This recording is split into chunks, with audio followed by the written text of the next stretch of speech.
Welcome to a brand new week. It's the 18th day of the final month of the year in this 23rd year in the 21st century. Interesting, isn't it? Every day is a blessing. Don't take anything for granted. We're here, you are there, we love you, and we wish you the very best of the day. This is the AM show.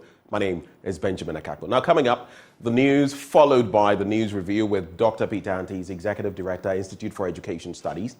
After that, Muftau Nabila Abdullahi will serve us sports, and then we'll get into our big stories. Number one, it'll blow your mind. It's a year-long investigation by the Fourth Estate, which has revealed that the Ministry of Finance and the Ghana Revenue Authority have committed Ghana, to get this, a 10-year contract that would cost Ghana over $1 billion. The revenue assurance contract was first awarded to Strategic Mobilization Ghana Limited in 2019. The company claimed, among others, that it had saved Ghana over 3 billion cedis due to its operations. But here's what's interesting. When it was confronted by the Fourth Estate, it denied making the claim despite having it on the company's website, even as of, well, this very morning. We've got details to share with you on the AM show on that specific beat. But also coming up, the district level elections start in some 24 hours tomorrow. We'll be gauging the mood across the country to see what exactly awaits us and whether we're going to meet the 50% plus turnout as the EC is hoping, as we all are hoping for. It deepens our democracy. And finally, we'd also be telling you about Ghana's Schools of Shame. The latest installment takes us to Tamfiano DA Basic School, where the serene landscape of a cemetery sets the stage for the daily challenges faced by educators and learners. Just to study. That's what they have to go through. Well, we'll also let you have your say right here on the AM show. What's this without you having your say? So do get interactive with us. Let's do this for God and country. We'll be right back with the news.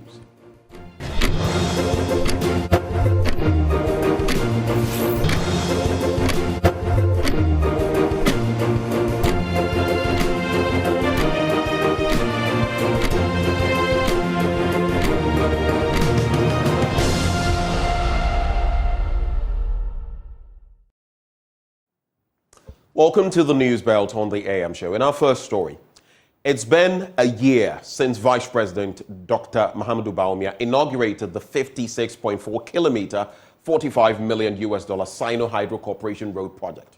But that project has shown its second defect, with portions of the stretch, especially the Papasi Junction in Kejebi, being a threat to users. Commuters want that portion fixed to avert any calamities. Correspondent Peter Senu visited the area and has more in this report. Just about a year ago, similar developments popped up at Kokrantumi, also on the stretch. It got resolved with pavement blocks after joiners reported on it. This is Papasi Junction. The asphalted road, inaugurated on the 8th of September 2022, has shown its second ugly spot. Here, you see a protruding asphalted road giving way to forces beneath it. Drivers are compelled to move to the shoulders of the road upon reaching this spot. This means there is no walkway for pedestrians anytime there is this coincidental meeting.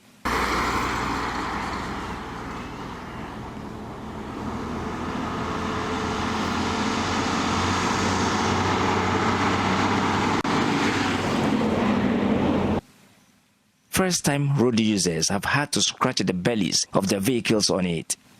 This has not resulted in any major accident yet, but is a potential accident trigger even as authorities try to reduce the carnage on the roads. Residents and drivers argue this could be as a result of poor job done on this area, as the previous construction had concrete blocks laid to ensure the road is safe for its users. They have been sharing their views on this development and the quality of work done. As you can see, the cars are suffering a lot because you can see some load over there. A car will just come, cannot cross, and they will decide to reduce the load before the car will move and they will put it back. So it's a worry. It's a worry. And this road is not even up to 2 years. And these things are happening. So we are pleading with the government to see to it that the contractor will come back on the site to fix it. The contractor should come back and repair it again. contractor should come back and do it for us again. Otherwise, the lifespan will be very short, which will be a problem for the government. Oh yes, it's as a result of a shoddy work being done here. Because this road was constructed before, I could say during President Kufuor's time. And this place was constructed with tiles nicely, and nothing happened here. But this time around, I think it's as a result of a shoddy work being done here. The 56.4 kilometer, $45 million project is just a year old after its inauguration. Peter Sanu for Joy News. Now, the Catholic Bishop for Jasikan, Most Reverend Bishop Gabriel Abebio Mante, is asking for lasting peace between the feuding factions in the Nkwanta South conflict. Bishop Mante spoke to Joy News after a mediation meeting with the three traditional areas at Papasi in KJB. Peter Senu reports once more. The meeting with the three traditional areas involved in the Nkwanta South conflict is to find lasting peace to the disturbances in the area. The conflict, which has claimed a number of lives, has also disrupted both economic and social lives of residents in the municipality. The area is currently under 5 p.m. to 6 a.m. curfew. Some influential individuals have sought the intervention from the Bishop for Jasikan Diocese to help mediate and bring lasting peace to the area while the court deals with the matters before it. I was approached by the then Deputy Regional Minister, Mr. Honorable Mr. Maxwell Blagoji, if I could help them to restore peace there, in other words, a kind of ceasefire. Bishop Mante says some uneasy peace has returned to the area. Hostilities as they were when we first heard about it have relatively gone down. So there is some thing there which you can say uneasy peace. The bishop argues that the lifeless market in the largest municipality in the region has taken a lot of shine from the region. The Nkwanta market is virtually dead. But whether people accept it or not, without Nkwanta market, and especially without Nkwanta township, something very, very, very, very great has been taken out of the life of Utirigi. He added the leaders have agreed on some 18-point resolution to start the peace process. But what exactly is in the resolution? Bishop Mante again. One, they should find a common day on which they will agree and perform this reopening of the market. Two, they should exercise a lot of influence on the youth, because we feel it is the youth who bypass the elders and do untoward things.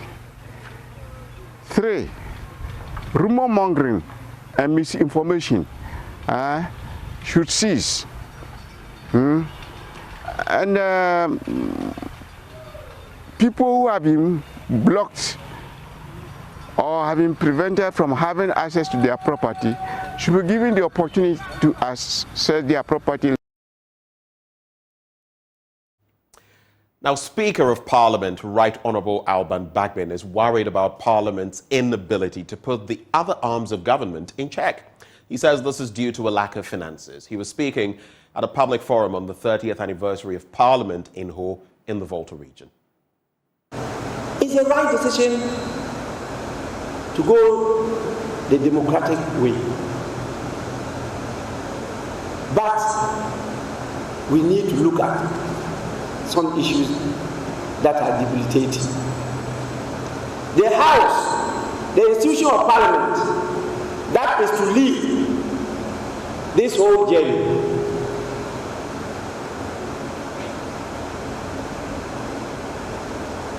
Is the one that is the weakest.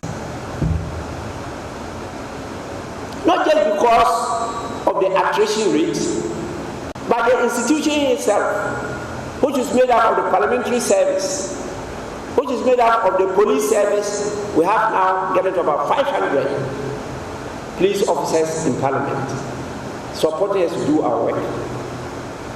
We have the health service, and we have the medical center led by 5 doctors in Parliament, large staff of all the medical mix. We have the fire service, we have national security operatives, we have the media. They are all part of the parliamentary community. So when we are budgeting, we budget money to cover all this. The office of the president alone can get 3 billion Ghana cedis as budget. The whole parliament as an institution can get 500 million. What is the difference? 3 billion for office of the president, 500 million for the whole institution of parliament. But parliament is the one being called upon to hold that president in check and make sure that he does the right thing. How can that be done? Now, the Member of Parliament for Anya Sobutuum is asking his colleague MPs to prioritize the education of their constituents. Dr. Dixon Adumakukisi says this is a sure way of elevating the constituents and eradicating poverty. He spoke to Joy News after inspecting the construction of a 12-unit classroom block he's personally funding for the Odogono Senior High School. This is Awoshi within the Anya Sobutuum constituency, and this is Odogono Senior High School, and we're putting up a classroom block to house 6 in the first phase. The second phase will be another 6, which will be a total of 12. Odogono has a huge student population, and currently their intake has been reduced because of the inability to provide classrooms. So when the headmaster told me that, then I worked through the Church of Jesus Christ of Latter-day Saints to get this facility built, and so far it's moving steadily. We're hoping that within the next 6 months it will be completed. Some of our people within the community would prefer that their child go to school close to them, and this is one of the best senior high schools in the country. And once it's in my constituency, it is important that I also do my best to expand their ability to take in more students. So that's why we're here today, and it's very important for the community in the sense that I think, you know, the free SHS has actually encouraged many parents to get the awards to school, and by virtue of just the free SHS, many students are enrolling, and because of that, we need to try in our own small way to also support this work. Now, former Gender Minister Otiko Afisa-Jaba is seeking to empower persons with a disability to ensure they contribute their quota to national development. Through her Henry Jaba Memorial Foundation, Madam Otiko has brought together PWDs from across the country at the Ability Fair to showcase their talents and products to the rest of the world. On display was a variety of products from these PWDs who said they wouldn't allow their circumstances to hold them back. Otiko Jaba has been explaining her motive to Joy News. Hi everybody, I'm Otiko Afisa-Jaba, the Executive Director of the Henry Jaba Memorial Foundation. And the initiative of the Ability Fair 2023 was born in 2021. That was the first time ever that a fair for persons with disability, people who are physically or mentally or anyhow challenged, are able to have a space to bring their own products, whether it's gari, shito, clothing, beads, or anything that you make with your hands. Because we don't want to give out handouts, we want to give them a hand up, because nobody wants to beg. But persons with disability are discriminated against, and so it's difficult for them to even go out to sell because of their disability. And you find that some of them are begging on the streets, and we want that to stop. So the Henry Jaba Memorial Foundation this year for Ability Fair 2023, in partnership with Ghana Beyond the Pretend and the Ghana Tourist Authority, are organizing this program at the National Museum for persons with disability. So if you're a person with disability, please come. If you're not a person with disability, please come. If you have products that you want other people to see, to exhibit or to buy, come. And if you have some small money, come and buy for them so that they can make some money. It is the Ability Fair 2023. It is something that you need to support. Don't sit in your house and talk. Come to the National Museum, just opposite the Accra Rehabilitation Center and opposite the Tigo office. We have fruit juice, we have jewelry, we have soap, Tom Brown, pepper, anything. Let's go, please. Call now, 024-123-5199 or 050-156-3339. Call and join us. Well, that Ability Fair has now been extended to the 24th day of December to give all of us access to the amazing products from these PWDs. About 150 people, including farmers, have received training on the economic advantages of agroecological farming. This approach minimizes dependence on external inputs and boosts yields through effective soil management practices. Now, the training supported by ECOWAS, the European Union, and the French Development Foundation highlights the benefits of agroecology and provides tangible evidence for its implementation, with the initiative targeting increased yields and profit for farmers. Mahmoud Mohamed Nuruddin now reports. Embracing agroecological practices enables farmers to lessen their reliance on expensive external inputs while concurrently boosting crop yields. This is achieved through the implementation of effective soil management techniques, fostering a healthier and more sustainable farming system. Agroecology, the diverse group of beneficiaries at the training, including 70 students from Kwadaso Agricultural College, 50 farmers, and 9 staff members from the Ministry of Food and Agriculture, highlights the inclusive nature of the initiative. So what you are seeing here is one of our partnership project called Papasi, which is a project under the ECOWAS Agroecology Program. So under the Papasi is a partnership between research institutions, farmer organization, and a professional training, private training center. So in this our partnership, we are motivated to demonstrate sustainable agriculture practices. Dr. Stephen Yeboah of the Crops Research Institute underscores that the Papasi initiative, sponsored by ECOWAS, the European Union, and the French Development Foundation, aims to promote agroecological farming in the West African sub-region. Many of our soils are now infertile. The soils are very stressed of nutrients, so we are using cover crop to improve soil fertility. Then we are also trying to improve the fallow system by intercropping Canivalia, which is a cover crop with maize, so that after harvesting of the maize, you still have a green cover to improve fallow. So we are motivated because, as you can see, the evidence is shown in the produce.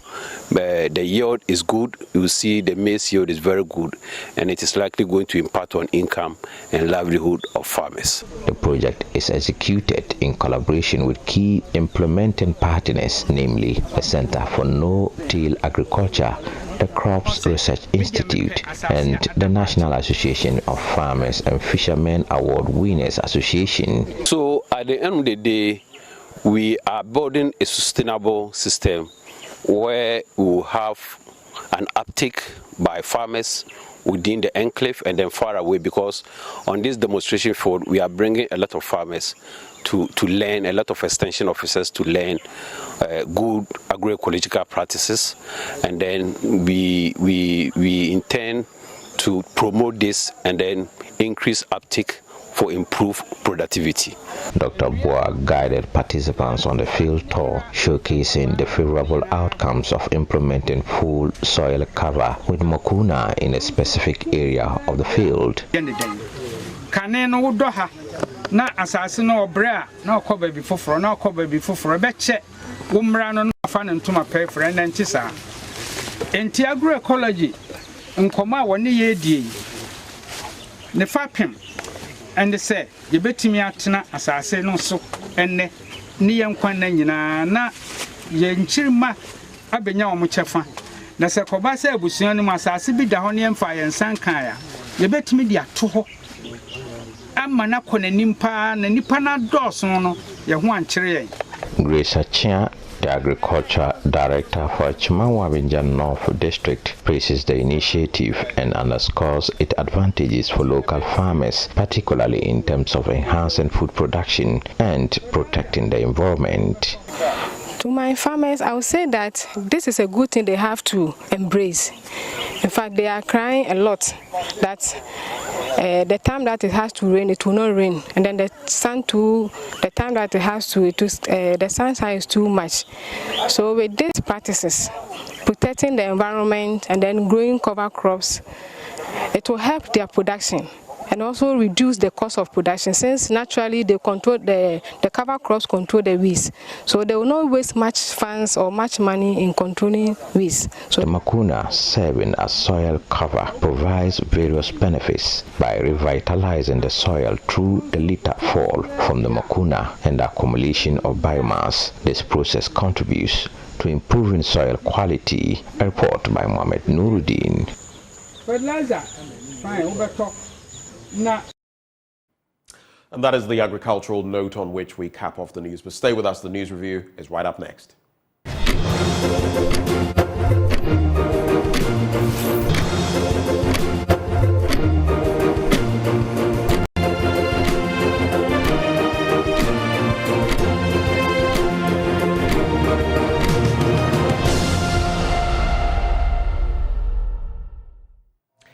I'm not one to proffer songs, but that song by Manasseh, after everything he's sung in the past, that's a good one, yeah? I like that place. Myopia, them know they see nothing. See, eyes without seeing, heart without feeling, mind without thinking. And it's not a diss to anybody, so to speak. It's to all of us. I'll just, right before we get into the news review, I'll share a little story with you. Yesterday, I went to a filling station somewhere. I don't know why we have this habit. A lot of us, you're getting into a filling station. There's an entry point and an exit point. Some people choose to use the exit point as an entry point. So usually you would have entry from here, exit from there. And this trotro driver, together with another person, they are both struggling to get in. And I roll down and I'm like, Charlie. And then apparently this guy is a fan. So now he's, hey, boss, but Charlie, you're not doing the right thing. It's all of us. All of us are part of Ghana's problems. And if we're going to resolve them, all of us need some reshaping of our thoughts, our minds, and some proper reorientation. That's the way to go. Singapore, when they did it, they needed that as well. I need it, you need it, the president needs it, the vice president needs it, parliamentarians need it, everybody needs it. The justices of the court, our lawyers, they need it too. But bit by bit, God willing, if we put in the work, we shall get there. Now, this segment, the news review segment, is always brought to you courtesy of Endpoint Homeopathic Clinic. Here's what they're offering you. If you're a man, prostate screening for free. If you're a woman, fertility screening for free. Here's where you can locate them. At Spintex here in Accra, opposite the Shell signboard, Kumasi Kronumabwe here, behind the Angel Educational Complex. There's Takrady Energy State, there's Tema Community 22, there's Techiman Hanswa, and there's Yamanzama. Their call lines 0244 867 068 or 0274 234 321. Endpoint Homeopathic Clinic, the end to chronic disease. Let me say a very good morning to Dr. Peter Anti, Executive Director, Institute for Education Studies. Doc, good morning. How are you? Oh, I am as well as your lovely shirt this morning. I'm as well as your lovely shirt. It's a beautiful shirt, though. Thank you. Thank you. I said, Nancy, you can't be fresh alone, no, Doc. That's on a lighter note. I just wanted you to smile into the new week. Anyway, so there's a whole lot to digest in the newspapers, but even today we're contemplating another school in our schools of shame that we brought to you today. It's becoming, we keep exposing them, we keep bringing them up, but it's also very heartbreaking looking at the situation. Let me just bring it to you. So where is that school? I'll look for it and bring it to you. But it appears a lot of our schools, in terms of the schools of shame, are popping up, and it's pretty heart-wrenching. Yes, so I'm talking about the Tamfiano DA Basic School. Basically, teachers, the educators, students have to go through a cemetery together with other challenges just to get into this educational institution. And I don't know how much more, you are in that sector proper, I don't know how much more can be done to make education more attractive to our younger ones. What do you think? What say you? Thank you, and good morning to your viewers. I think I have already commended you and the team for the Schools of Shame documentary that you are doing, and I will continue to do that, because for me, I believe that we are doing well in the education sector. It doesn't mean that we should put under the table the challenges that most of our people in the deprived areas are facing. And that is why I think that this documentary is very, very important, because the more we throw light on them, the more they get the needed attention, the more they are lifted from their state of deprivation to a state where we can say we are giving them some sort of quality education. One of the things that we have to look at always is to look at the school environment. You see, the school environment should be designed in such a way that there is an atmosphere that promotes learning. Okay, there is that kind of psychological build up as the person approaches the school environment, and the mind should automatically be tilted towards academic activities. You can't have this in this school. There's no way that you can have this kind of this quality education in this school. You cannot have any kind of good education, a stable mind. You cannot have an environment that promotes learning, teaching and learning in this school, because there's a cemetery there, okay? And we all know, all of us, even older people, we know the kind of association we have with these kinds of places. Although we can't do anything about it, we all go there one day.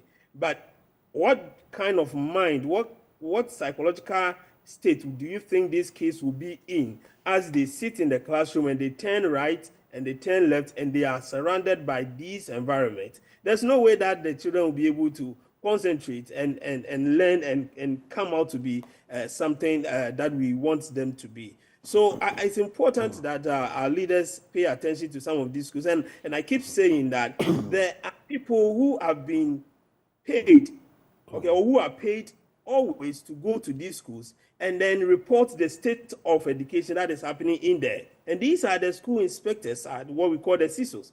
So even if we say that those in Accra are not aware, the education office in that district should be aware of the state of education in this particular school, of the state of the infrastructure in this particular school, of the location of this school. And they should have taken steps to ensure that these environments are not the environments that our kids are having the education in there. So we even start from the basis, the CISO, the district education officers in there. Then you move to the regional, and of course we can come to the national and blame the ultimate authorities that we cannot continue to have our kids in these environments and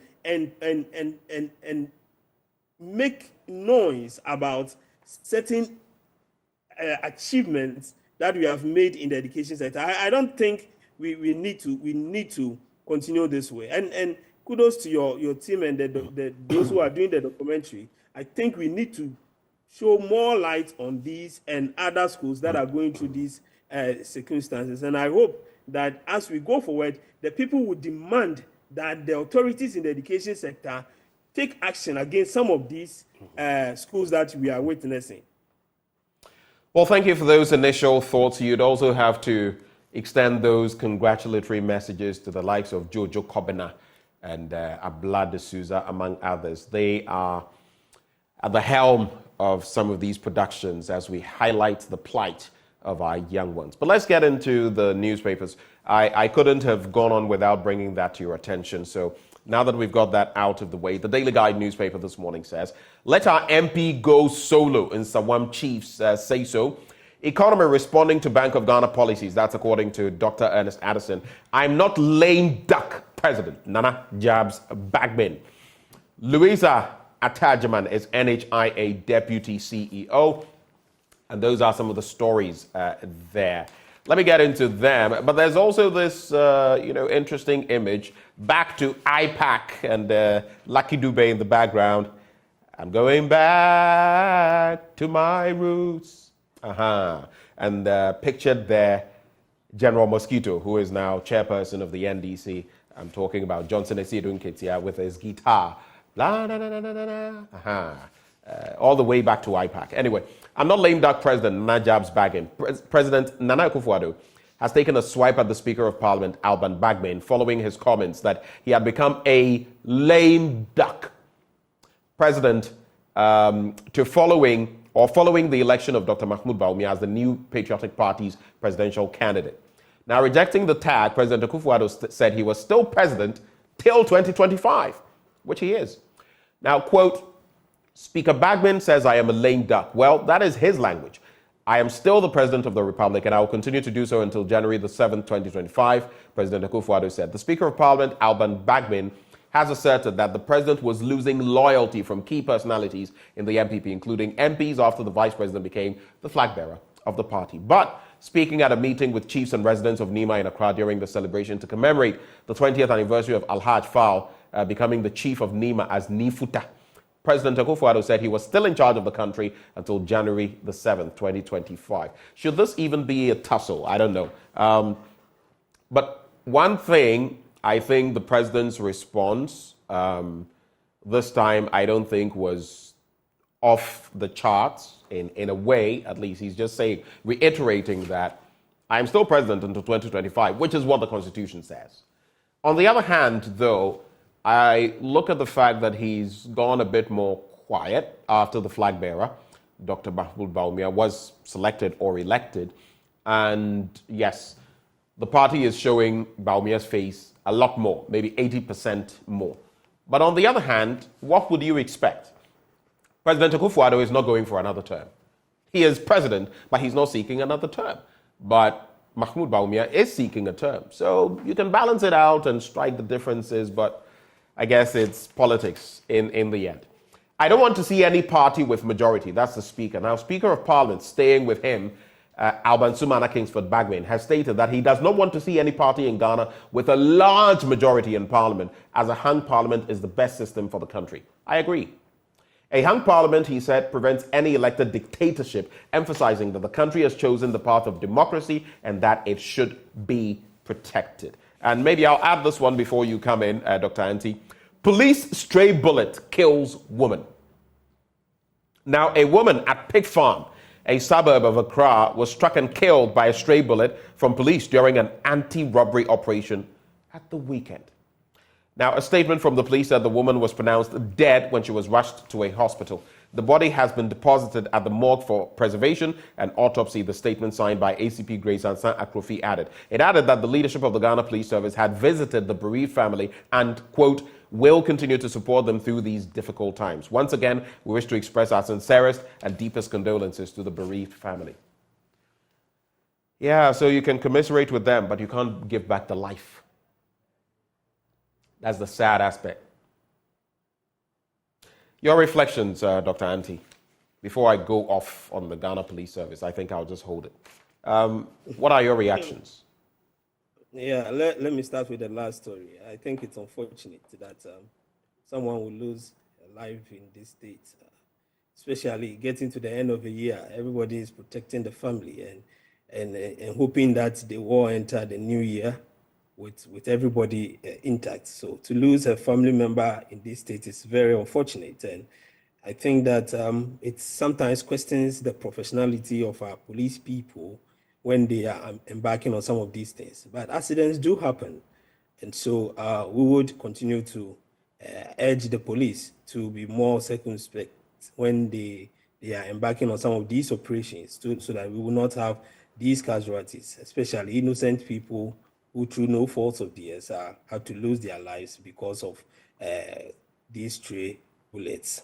You say accidents do happen, which is the case, but when it's one time or one too many, often here and there, this has happened, that has happened, then that is where you really want to question the institution and find out what exactly is going on.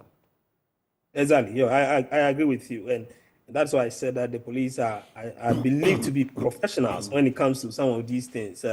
If you have to ensure that you do not shoot in a public space like that, and maybe manage to push the robbers to a place where you think it's secure to do that, I think it's the best to do. But it has happened, and I think we should continue to admonish the police to uphold their professionalism and ensure that we don't experience all these things in our society. It sometimes calls to question how professionally they are trained, but let's leave it like that. Speaker Babin seems is always an interesting speaker for me. I think that he takes on issues and speaks his mind, and these are the people that we need in our society. Talking about an overwhelming majority, I agree that we don't need that, because we have seen what is happening in Parliament. Some of the decisions that are taken, you need to marshal all your numbers before you can push it through. So I hope that in the next election, we will still have, I don't know whether they are going to be additional constituencies, but we will still have something like this, where the numbers are split, and then we'll have one or two independent candidates in there who will not declare their stance for any political party, but would take decisions based on the beliefs that they have, the will of the people that they are representing, and also their own conscience, to ensure that the development of the nation is put first. So this is what I'm actually hoping for. I'm just praying that we have more independent candidates in Parliament who are independent with the true sense of the word independent. And then we will see a Parliament that would be effective, because when you have an overwhelming majority, they don't even think about consensus building. Yeah. If you disagree, they just call for votes, and then they vote, and they take away whatever decision that they want to take, forgetting that they are representing the people. And normally, I believe that leadership, the kind of leadership that we have here, do not really think about what the people want. And maybe I would digress and look at this lithium discussion that we are having. I'm hoping that one of the newsletters will bring it up. Because if you are representing people and you are taking decisions instead of the people, what you do is that the people's requests, the people's priorities become your priority. But we don't see that in our leaders here. It is what they think is right for us that they push, without acknowledging the fact that we also have a brain of our own. We know how it's akin to, this analogy just came to mind. It's akin to being hungry, right? And you've paid for a buffet, so you have options, and you say, serve me some food, and the person doesn't ask you which food you want. They bring you kenke and all that, and you're like, no, I want mpoto. And they insist that no, it is kenke you must eat. That's exactly what you're saying. They decide what you want. Yes, and sometimes they do it in such a way that they make you look stupid, like you don't know what you want, and I am the one who is supposed to tell you what to. It's sometimes disheartening, and I think that when we have a split parliament, we'll be able to push through some of the things that the people really want and want to see happening in the country. As for the president being a lame duck president, I think that is a term that is used to mean somebody a politician who's got a successor, and because of that, the person is seen to be a little bit ineffective.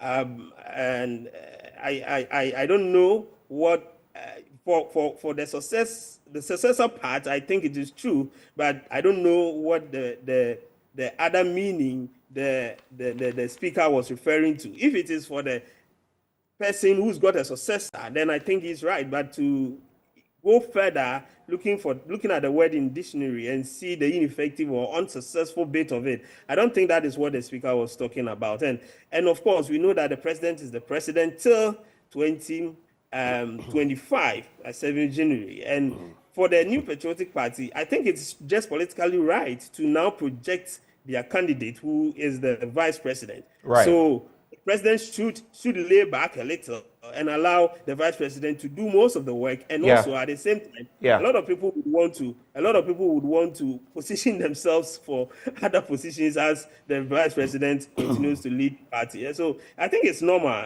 It shouldn't be something that anybody should be worried about. It's normal. Let's quickly get into these stories, and I'm just going to tease them out. On page 5 of the Daily Guide newspaper, migrants are poisoning the blood of our country.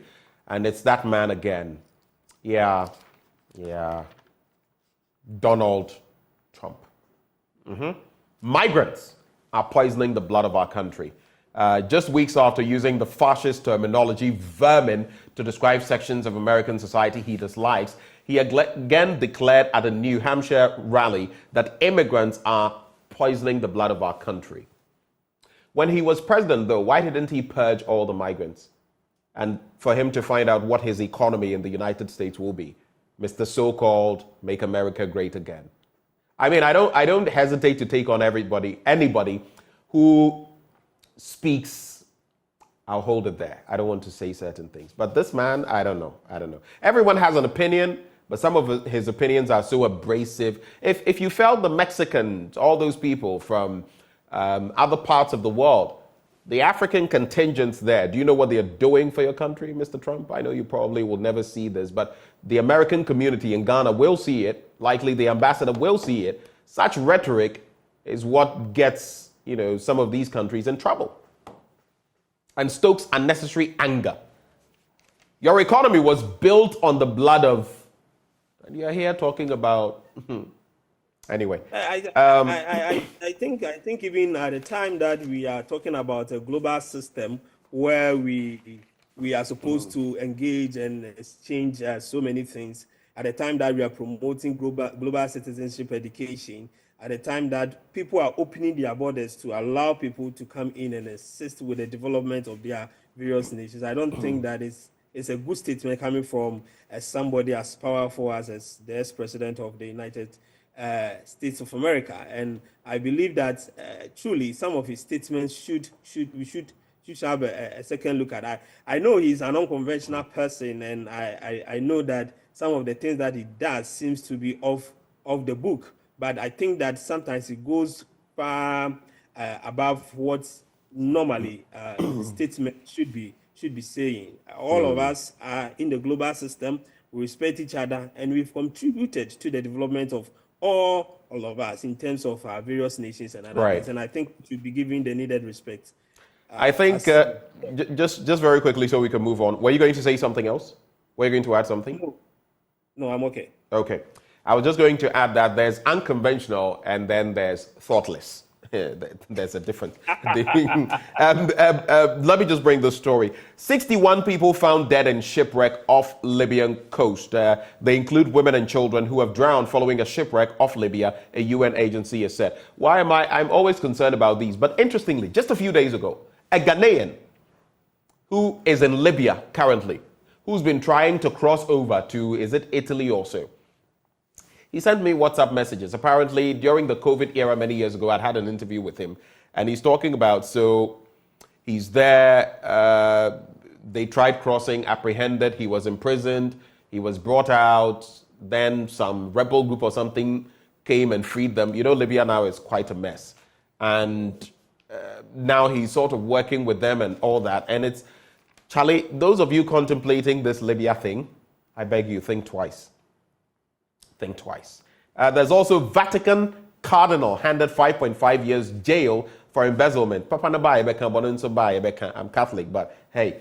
A Vatican court on Saturday found Cardinal Angelo Becciu guilty of committing numerous financial crimes, sentencing the Italian to 5 years and 6 months in jail at the end of a 2-year trial. Becciu, a former advisor to Pope Francis and once considered a contender to become Pope himself one day, is the highest-ranking official within the Catholic Church ever to stand trial before the court. The 75-year-old also became the first cardinal ever to be found guilty of a crime by the Vatican court. It is what it is. If you don't have any reactions, we can move on, but if you do, any quick thoughts? Yeah, so two quick thoughts. I think that what happens around the desert, Libya and Mali, Niger, thereabouts, is a big blow to our leaders. In fact, it's a blot on the capacity of our leaders to transform the little that we have here and to minimize corruption and make the place better for all of us to stay in and contribute to its development. I understand that mostly when you leave the country, you are able to gather enough to come and support the people back home. But you don't go through this difficulty to get to a destination where you think that you can make it. And that should always speak to our leaders that we need to do better for our people so that they don't go through that ordeal in an attempt to get something to support themselves and have a hope of a better future. I think that is something that should not be negotiable. The Vatican story is interesting, and it's the only lesson I pick from it is that it doesn't matter who you are. When you fall short of the law, you face the consequences. And we, those in Ghana and the blacks, should learn from this. Most of the times we hide the prominent, the big people in the society when they fall foul of the law, and then we punish the non-entity, those who have no name, those who don't have anybody to speak for them. And I think that is a society that we are building, and it makes us look a little bit weird. But in other places, you see stories like this. There's no way, and I can say that for sure, that there's no way that a priest of that caliber in a black country would face the courts and be handed down this kind of punishment. It's going to be difficult for such a thing to happen in a black country or in an African country. Let's get into some other stories very quickly. The final newspaper, what have they found? Bank of Ghana rewards winners of ECD Hackathon with 1 million Ghana cedis. 66,000 vie for 37,290 positions in tomorrow's district level elections. And we wish all the contenders the very best. Government Barari DV agreement is the best Ghana has ever signed. Best as compared to what exactly? Are we looking at what our compatriots are getting? Ghana? I think that's mediocre thinking. I've read extensively on this, positive comments, negative comments. I have my own thoughts, and I think we could still do better. There's also the Ghanaian publisher, LOC brands Accra for all African Games, and NPP, NDC dominate assembly election. We all know a lot of them are political anyway, but I don't know what the way forward is. And then going back to the lithium deal that is touted by Abu Janapo, I've also been reading this statement from Dr. Steve Manteyao. He says, lithium deal, Ghana's best natural resource contract ever. That's his thinking. I've seen that. I read it over the weekend. And just to be fair, that's what he's also saying. That's his thinking. That's how we'll wrap the conversation. Any final thoughts for us? So there's lithium, which you started talking about. Is it the best deal ever? I don't know. And district level elections coming up. Your take? Yeah, I think they will say it's best because they are comparing to something that's been worse for us. What are they comparing to? The discovery of gold, the mining of gold, diamond, and then recent times, the oil. And all these, the deals that we have entered into have not been in a good time. So if anybody is able to add even just +1 to the original deals that we are used to, they will call it the best. And that is why they are saying that. You know, you've expressed my thoughts succinctly. Cogently. That's exactly what I'm thinking. So if you've got two in the past, someone comes to get 3 and says it's the best, but the best as compared to what? Yes. My English teacher will tell you that you are the best among the weak lots when you are the best student in the class, and in that class, all of them are not doing well. So an average student will become the best in that particular class, and that is what is happening. I think that the minister is a young guy, and man like myself, I think will be age mates. And I think he should sit down and then think through some of the things that is going on around this lithium thing. I believe that the future is for us, and he's got an opportunity to make an impact. He should listen to the varied views that are coming up. He should slow down and ensure that whatever he does today, fortunately for us, and I'm hoping we will live and see the next 20, 30 years, he will not look back and say that he did not do well for the country. I think that should guide his thinking when he sits behind his desk and he's doing some of these negotiations and these deals. That is the only thing I would want to say. For the LOC, I think the sports that they are coming to do, I hope that we get the best out of it. It should be able to bring up the economy in Accra in the place that they are going to have it. The district assembly elections, our decentralization system is in a mess. And I sometimes tend to agree with the president that we should, if possible, open up and allow the political parties to play the role that they play. Because technically, as the people said, most of these people are from the political parties. And behind the fact that they should there should be non-partisan in order to get into that particular place. But I think if you open it up and also allow people who are competent enough to enter the district assembly, we'll be able to lift the face of our districts up, and this would even help solve some of these problems our basic schools are facing. Because when you have people who are competent and they understand the system, they understand the education system, they wouldn't allow a school to be sited near a cemetery or students to sit in places where snakes will come and bite them. So we should all show interest in the district assembly elections, but we should ensure that we get the qualified people up at the district level to help with the local development of our society or communities. Thank you, Doc. Thank you so much for joining us this morning. We're grateful that you've made our show a part of your Monday morning. We wish you the very best. And that is Dr. Peter Anti, Executive Director, Institute for Education Studies. 2 birthday wishes this morning. From me to my favorite twinnies. Well, I have to watch that because I have some very little twinnies. But Gladys and Gloria Joaire, happy birthday to you. You guys always put smiles on my face. We wish you the very best in life. May God bless you abundantly. Gladys Joaire and Gloria Joaire. Also to Dr. Emmanuel Fiau of the Zoe Hospital and Fertility Center. I know you're not aware I'm going to do this, but happy birthday to you. God bless you, sir. It's been a while. Well, that's how we cap off the news review. Right before we get into sports and we talk Man U, Liverpool, Chelsea, Sheffield United, and all of that, Endpoint Homeopathic Clinic helps us bring you this segment. And here's what they're offering you. If you're a man, prostate screening for free. I nearly said fertility screening. And if you're a woman, fertility screening for free. Here's where you can locate them. Here in Accra, Spintex opposite the Shell signboard. Kumasi, Kronomo Abwe here behind the Angel Educational Complex. There's Takrady Anaji State, Tema Community 22, Techiman Hansua, and Esiamanzima. Their call lines, are you ready? 0244 867 068 or 0274 234 321. Endpoint Homeopathic Clinic, the end to chronic disease. But sports is just around the corner. Do stay.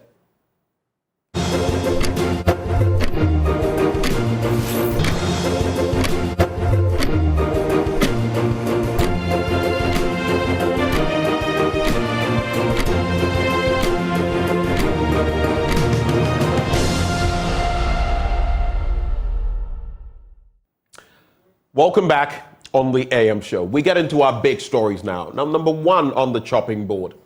A year-long investigation by the Fourth Estate has revealed that the Ministry of Finance and the Ghana Revenue Authority have committed Ghana to a 10-year contract that would cost the country over $1 billion American dollars.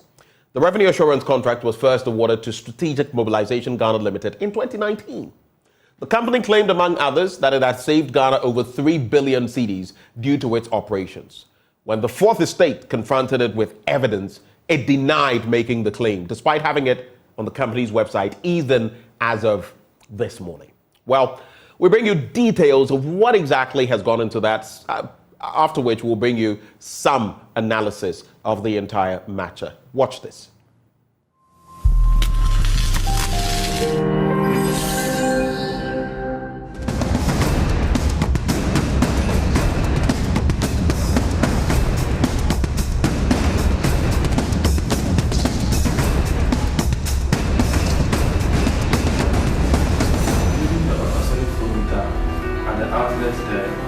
Not the best way to manage a time. In a control room in Tema in the Greater Accra region, officials of Strategic Mobilization Ghana Limited explained their services to the Fourth Estate News team.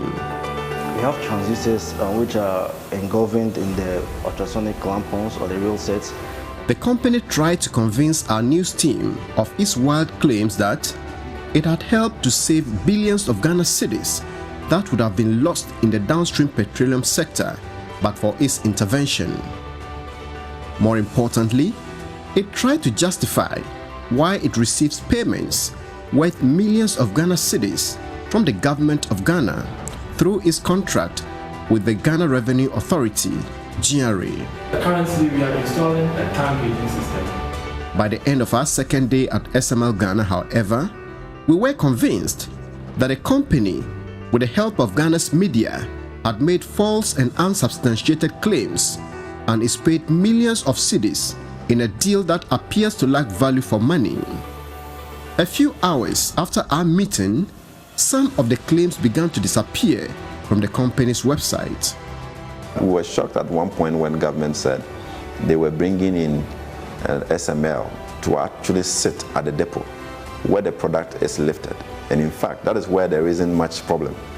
Because when the product is lifted, NPA is able to see, how much product has been lifted through their tank gauging systems and also the metering systems at the depot. So that was never the problem. The problem really was, how do you track it to where the tax is actually collected or is supposed to be collected for you to be able to make the money. So from day one, the importance of SML was questioned by all the industry players. You can talk to all the players in the sector and they will tell you that where SML is positioned, they cannot be doing revenue assurance for the state. SML Ghana, like other private sector service providers, was engaged to curtail huge losses in the downstream petroleum sector. Some oil marketing companies, OMCs, which lifted petroleum products from the nation's depots, sold the products and refused to pay hundreds of millions of cedis of the tax, levies, and margins components on the petroleum products. Some of these debts become quite heavy based on the OMC's liftings levels. So that's why some of these debts, and if the person is not stopped immediately from loading petroleum products, then it means you'll be accumulating as he goes on. To stop the revenue losses, the National Petroleum Authority, NPA, and the GRA have instituted policy and technical measures with the help of third-party companies. Now your system starts with the ERDMS, and then it is ended on the ICOMS. It brings about transparency. Since 2018, regulators in the industry introduced the Enterprise Relational Database Management System, ERDMS. This platform has the NPA, GRA, bulk oil distributing companies, BDCs, and the OMCs on board to ensure transparency, facilitation, and the tracking of transactions. A company whose taxes are due, has not paid, is automatically locked out of the system and cannot lift petroleum products from anywhere in the country. Another way the OMCs used to shortchange the system and cause revenue losses was the diversion of products. The NPA, through third-party service providers, has introduced electronic tracking of every truck that loads petroleum products. Each truck is mandated to declare where it will discharge the product. If a product is discharged at a different location other than the filling station declared, it sends an alarm to the tracking command center at the NPA. Once we are done and everything is checked and confirmed, the truck will now leave the depot. And when the truck leaves the depot, the command center takes over the monitoring of that particular truck. So if there is any attempt to siphon or to touch the product and all that, probably they would have to go through the electronic seal. Once they do that, an alert is being triggered to the command center, which is being picked up for further investigation. That system is a live monitoring system. So instead of waiting for the crime to be committed before you come, we have now put in place a system whereby immediately we spot that somebody has stopped at a particular point to try to tamper with the seal or discharge. efforts are made to get the nearest police station or some security service around the area to rush to the point. Despite these measures to account for petroleum products lifted from the depots and the revenue losses that accrue to the state, there is the possibility of smuggled products finding their way into the market. To resolve this, the NPA has introduced the fuel marking system. Fuel marking can be defined as the addition of a biochemical substance into the petroleum product. Now, this biochemical substance is added in trace quantities, very minute quantities, taking into context the quantity of petroleum product. And this biochemical substance gives the petroleum product a unique identity, like a fingerprint. The ERDMS is linked to the GRA's Electronic Revenue Mobilization System, ICOMS. This means every transaction that takes place can be traced and taxed. Together with the presence of GRA officials manning all the depots ensure that every liter of product is accounted for, players in the industry say the system is robust enough to curtail the losses of the past. The absence of the ERDMS at that time, where things were done manually and so on, were perhaps part of some of the regulatory challenges. But since that system was installed, a lot of that has been stemmed. Without this electronic order, BRV cannot enter inside. And this information, when it comes from NPA portal, it is 100% correct. Once you're able to track whatever is happening on the ERDMS to ICOMS, I mean, by and large, you have tracked all your volumes. And once you get the volumes right, you are likely to get the taxes also correct. Despite the robustness of the system, the GRA has contracted a third-party company that is taking credit for all the gains made in the sector, making unsubstantiated claims of revenue savings and receiving millions of cedis for a service whose impact or relevance is difficult to ascertain. SML Ghana Limited started what it calls revenue assurance services to the GRA in the downstream petroleum sector in June 2020. The managing director of the company, Christian Tetesoti, says SML is an offshoot of a timber company he will not name. Mr. Soti was Ghana's Controller and Accountant General from 2005 to 2009 and currently a board member of the Internal Audit Agency. He was an Assistant Commissioner of the GRA, and as of 2019, the same time the GRA entered into the agreement with SML, he was the Technical Advisor, the Commissioner General of the GRA. The GRA is the only customer of SML since its establishment. They didn't have any experience before they started doing this work. There were experienced companies around. There was no bid for this kind of transaction. And suddenly they have become the superior audit institution for the petroleum downstream sector that is getting all contracts. And you ask yourself, what does it take to actually get such contracts? This is just by inference. Everything shows that somebody was connected, somebody knew about the contract, set up a company, no history in IT, no history in audit, no history in forensics, no history in what we call revenue assurance in telecoms, none of it, and it is given this contract. Now, if I'm to ask my colleague who did that process, that when he was shortlisting to pick the company, what pre-qualification criteria did he establish? And what would have been his reason for choosing that? My next question will go to PPA. When the application came for approval, prior approval for single sourcing, what pre-qualification did they assess? What was the evaluation? What did the evaluation report say about the company and its capability to do the job?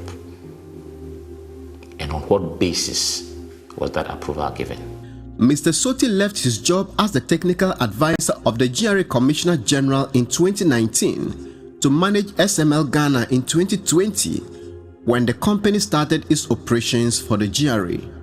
SML has its flow meters attached to the pipelines at the depots and records volumes of products that flow through the pipelines and give real-time records of activities at the depots. Players in the industry say real-time reading of loading at the depots means nothing because tax or revenue are not collected in real time. Besides, those figures by SML are not used by the revenue authorities to collect taxes or margins. SML is being paid 5 pesos per liter for every product that is lifted from the depots. You do the simple math, that means they are paying in excess of about 20-21 million Ghana cedis every month, all right, for the work that they are doing. And that in itself is extremely questionable. What exactly is SML doing? What investment have they done to warrant the payment of such colossal amounts to them?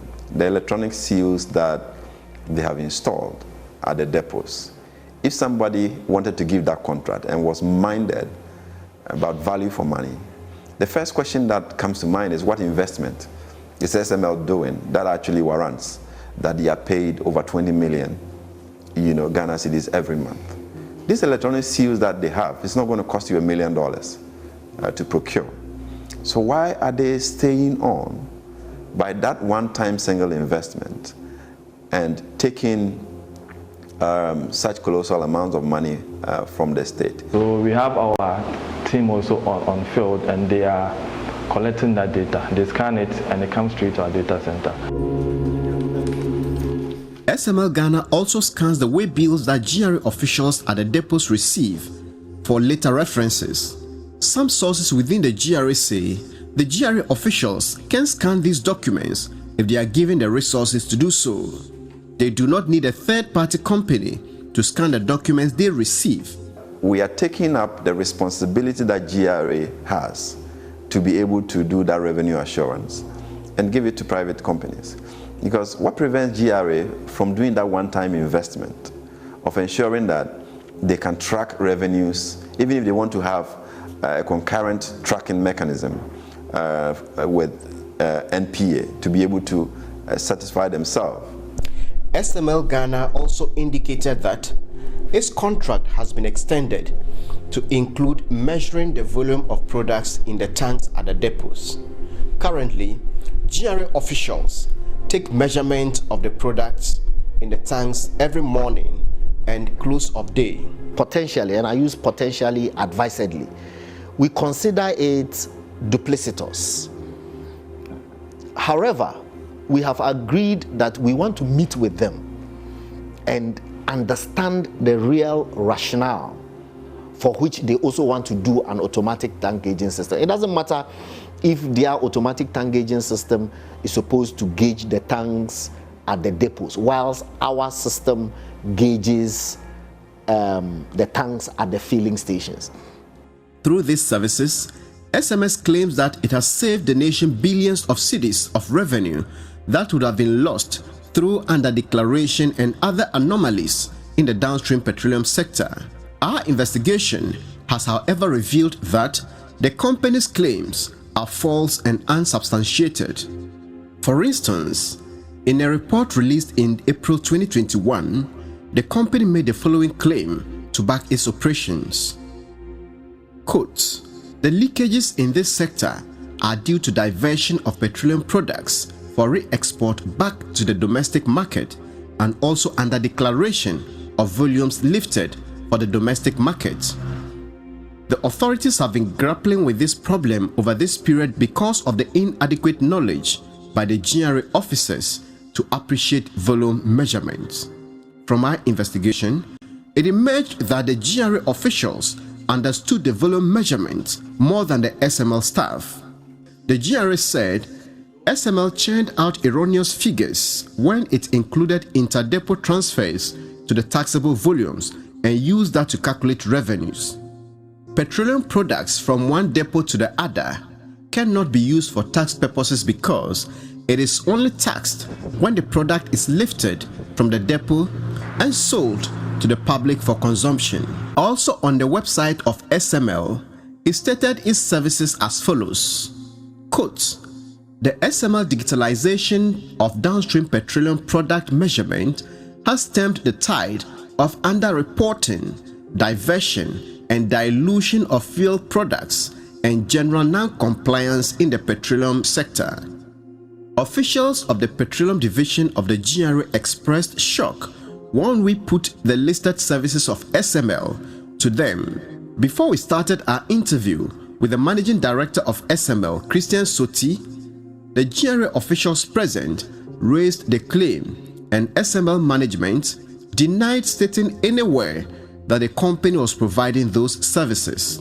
When we pointed the claims to them from the company's website, the managing director of the company said they were mistakenly put on the website. Oh no, we are not involved with diversion. We are only at the depot.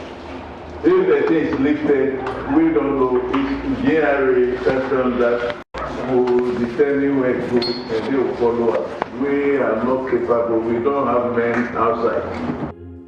SML admitted its claims were false, and a few hours after our interview, those claims disappeared from the website of the company. The company does not check dilution, diversion, or underreporting, the three factors the company said accounted for revenue losses in the past. According to the GRA, the losses were recorded after the petroleum products were lifted from the depots.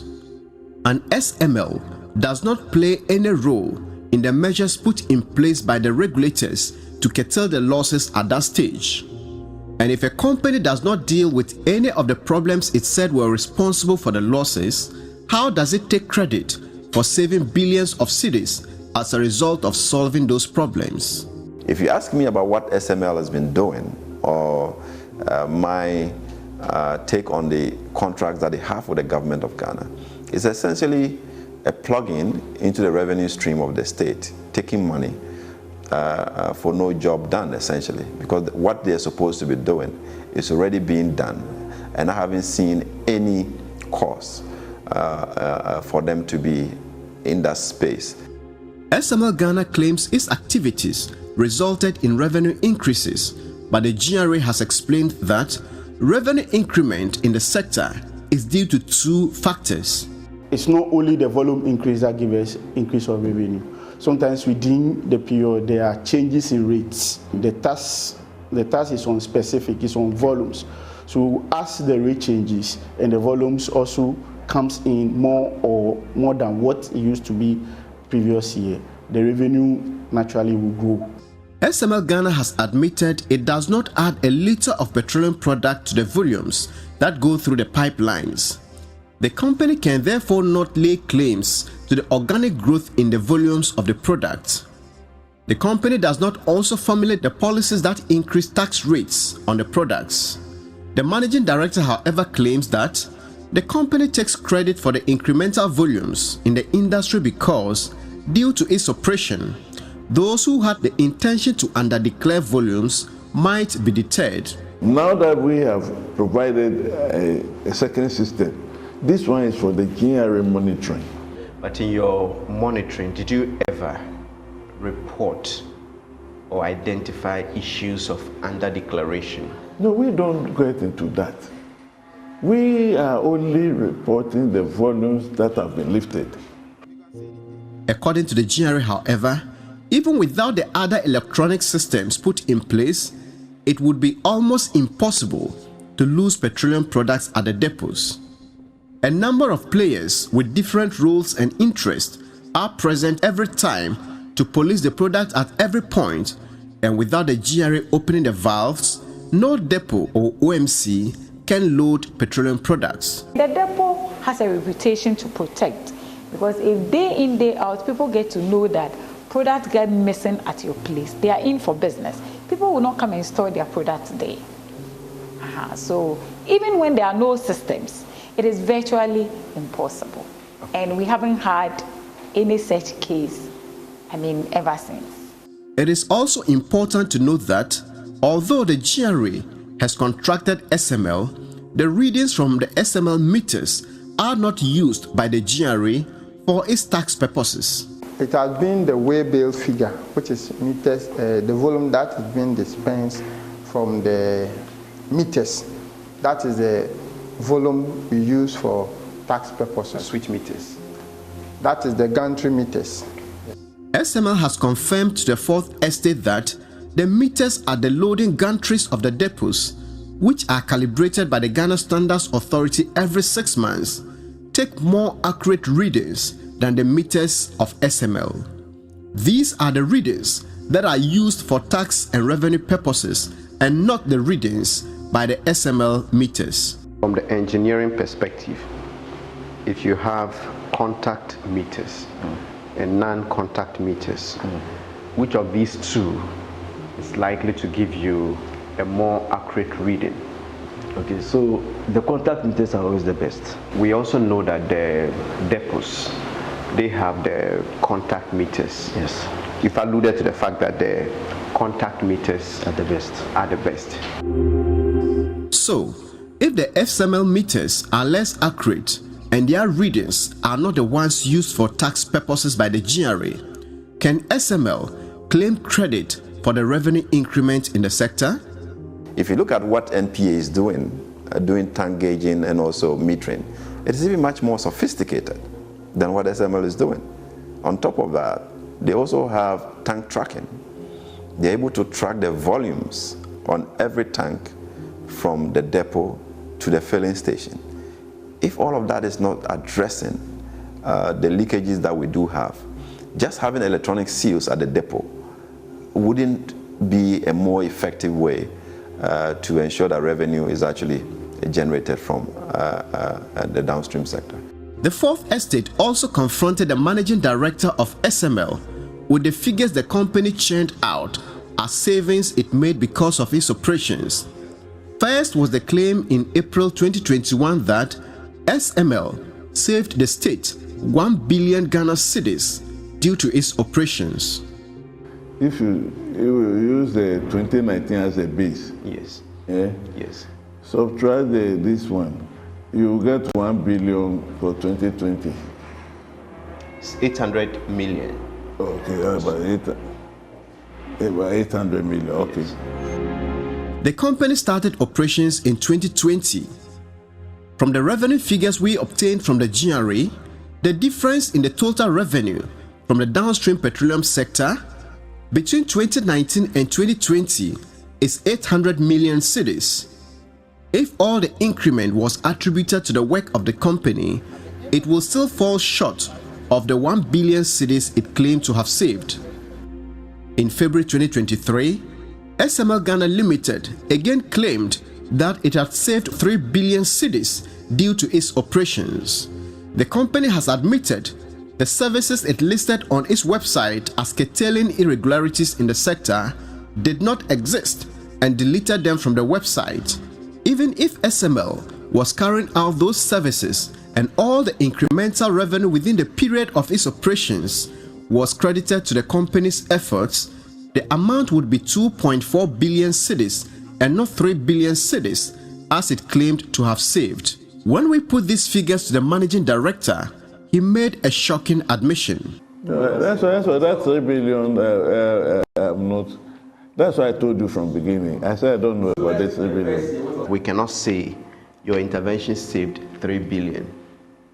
No, I said 3 billion. I'm not. I've told you that I'm not aware. Because when we were told about the publication, we even called the... As we speak this morning, it's still on your website. Yeah, that's what I'm saying. In fact, to be honest, I don't even know website matter. Despite evidence that SML Ghana lied about the services it renders to the state and the amount of money it claimed to have saved, the finance minister, Ken Ofori-Atta, this year decided that the company's contract should be expanded to cover the gold mining sector and the upstream petroleum production sector in Ghana. A contract cited by the Fourth Estate shows that SML Ghana is entitled to $0.75 per barrel of oil produced in Ghana. Ghana currently produces between 160,000 and 170,000 barrels of oil per day.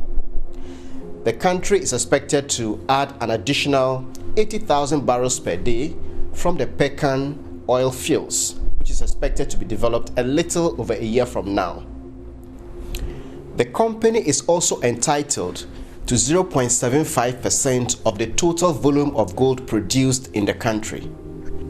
Ghana last year produced 3.7 million ounces of gold.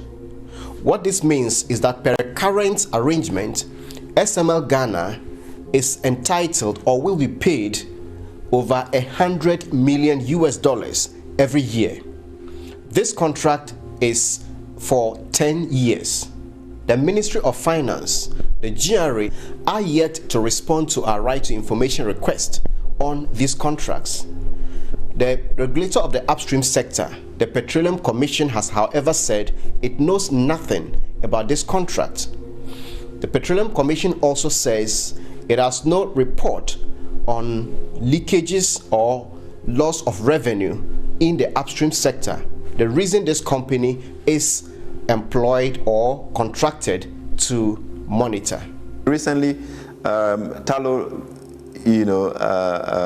installed new metering systems that were calibrated by the Standards Authority. Is Finance Ministry saying that those metering systems went wrong, or is that the feedback they got from the Standards Authority that the meters that are already in place have problems?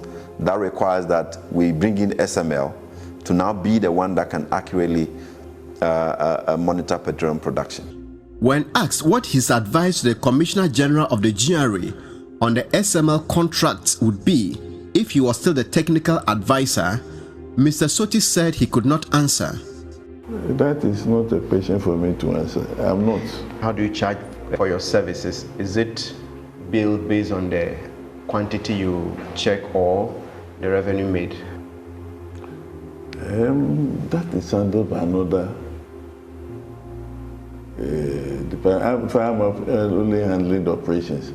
As to how charges and so on, I'm not privy to that one. So you don't know how much GRA pays you for your services? No, I have no idea. I have no idea. SML Ghana is not the first third-party revenue assurance service provider whose operation has raised questions. In the telecommunications sector, the services of Suba Info Solutions and now Kelne GVG have raised concerns in the past for similar reasons as SML Ghana. Currently, the operations of Safaritech Ghana have been flagged and the controversy is still raging. SML Ghana has not been able to flag any anomaly or underreporting, diversion or dilution of petroleum products, but it is being credited for the gains made in curtailing losses in the sector. It appears these companies are brought in the name of revenue assurance to take credit for the work of GRA officials and take from the taxes collected after adding very little or nothing by way of revenue. Evans Eziamo Mensah, Ajua Adubia Owusu, and Manasseh Azure Awuni's report for the Fourth Estate.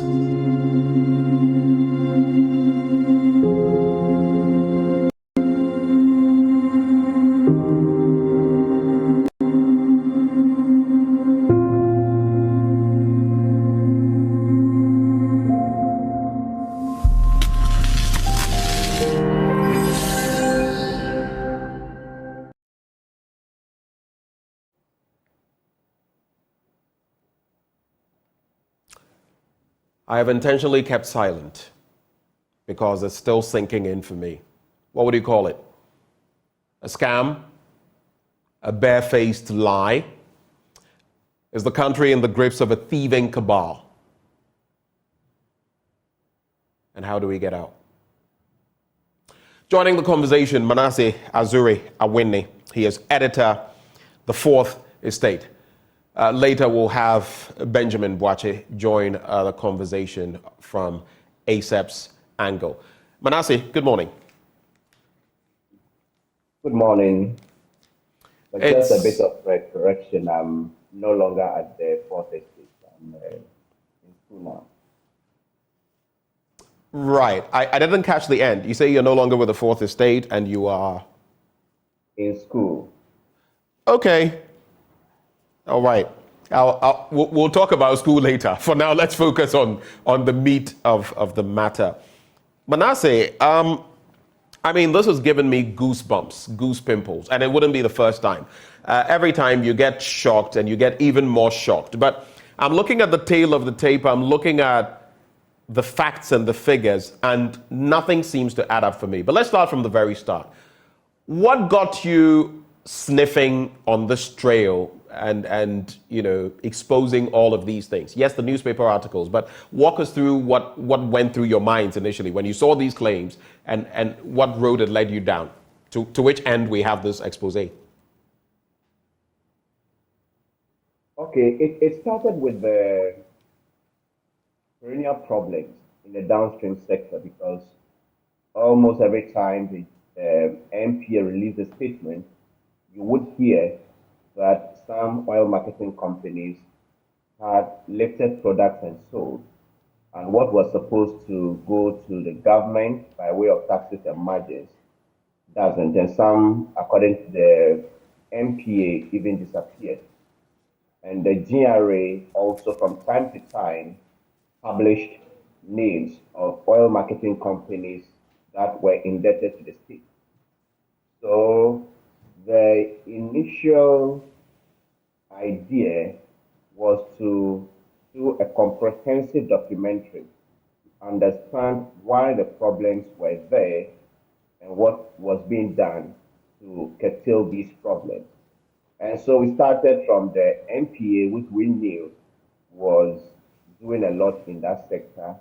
And then later, they made certain references that drew attention to the GRA, that the GRA, they are mainly in charge of the tax component of it. So that's how we decided to go to GRA. And then we had access to almost all the systems and the measures put in place, and came across one company which has been about the loudest in the sector.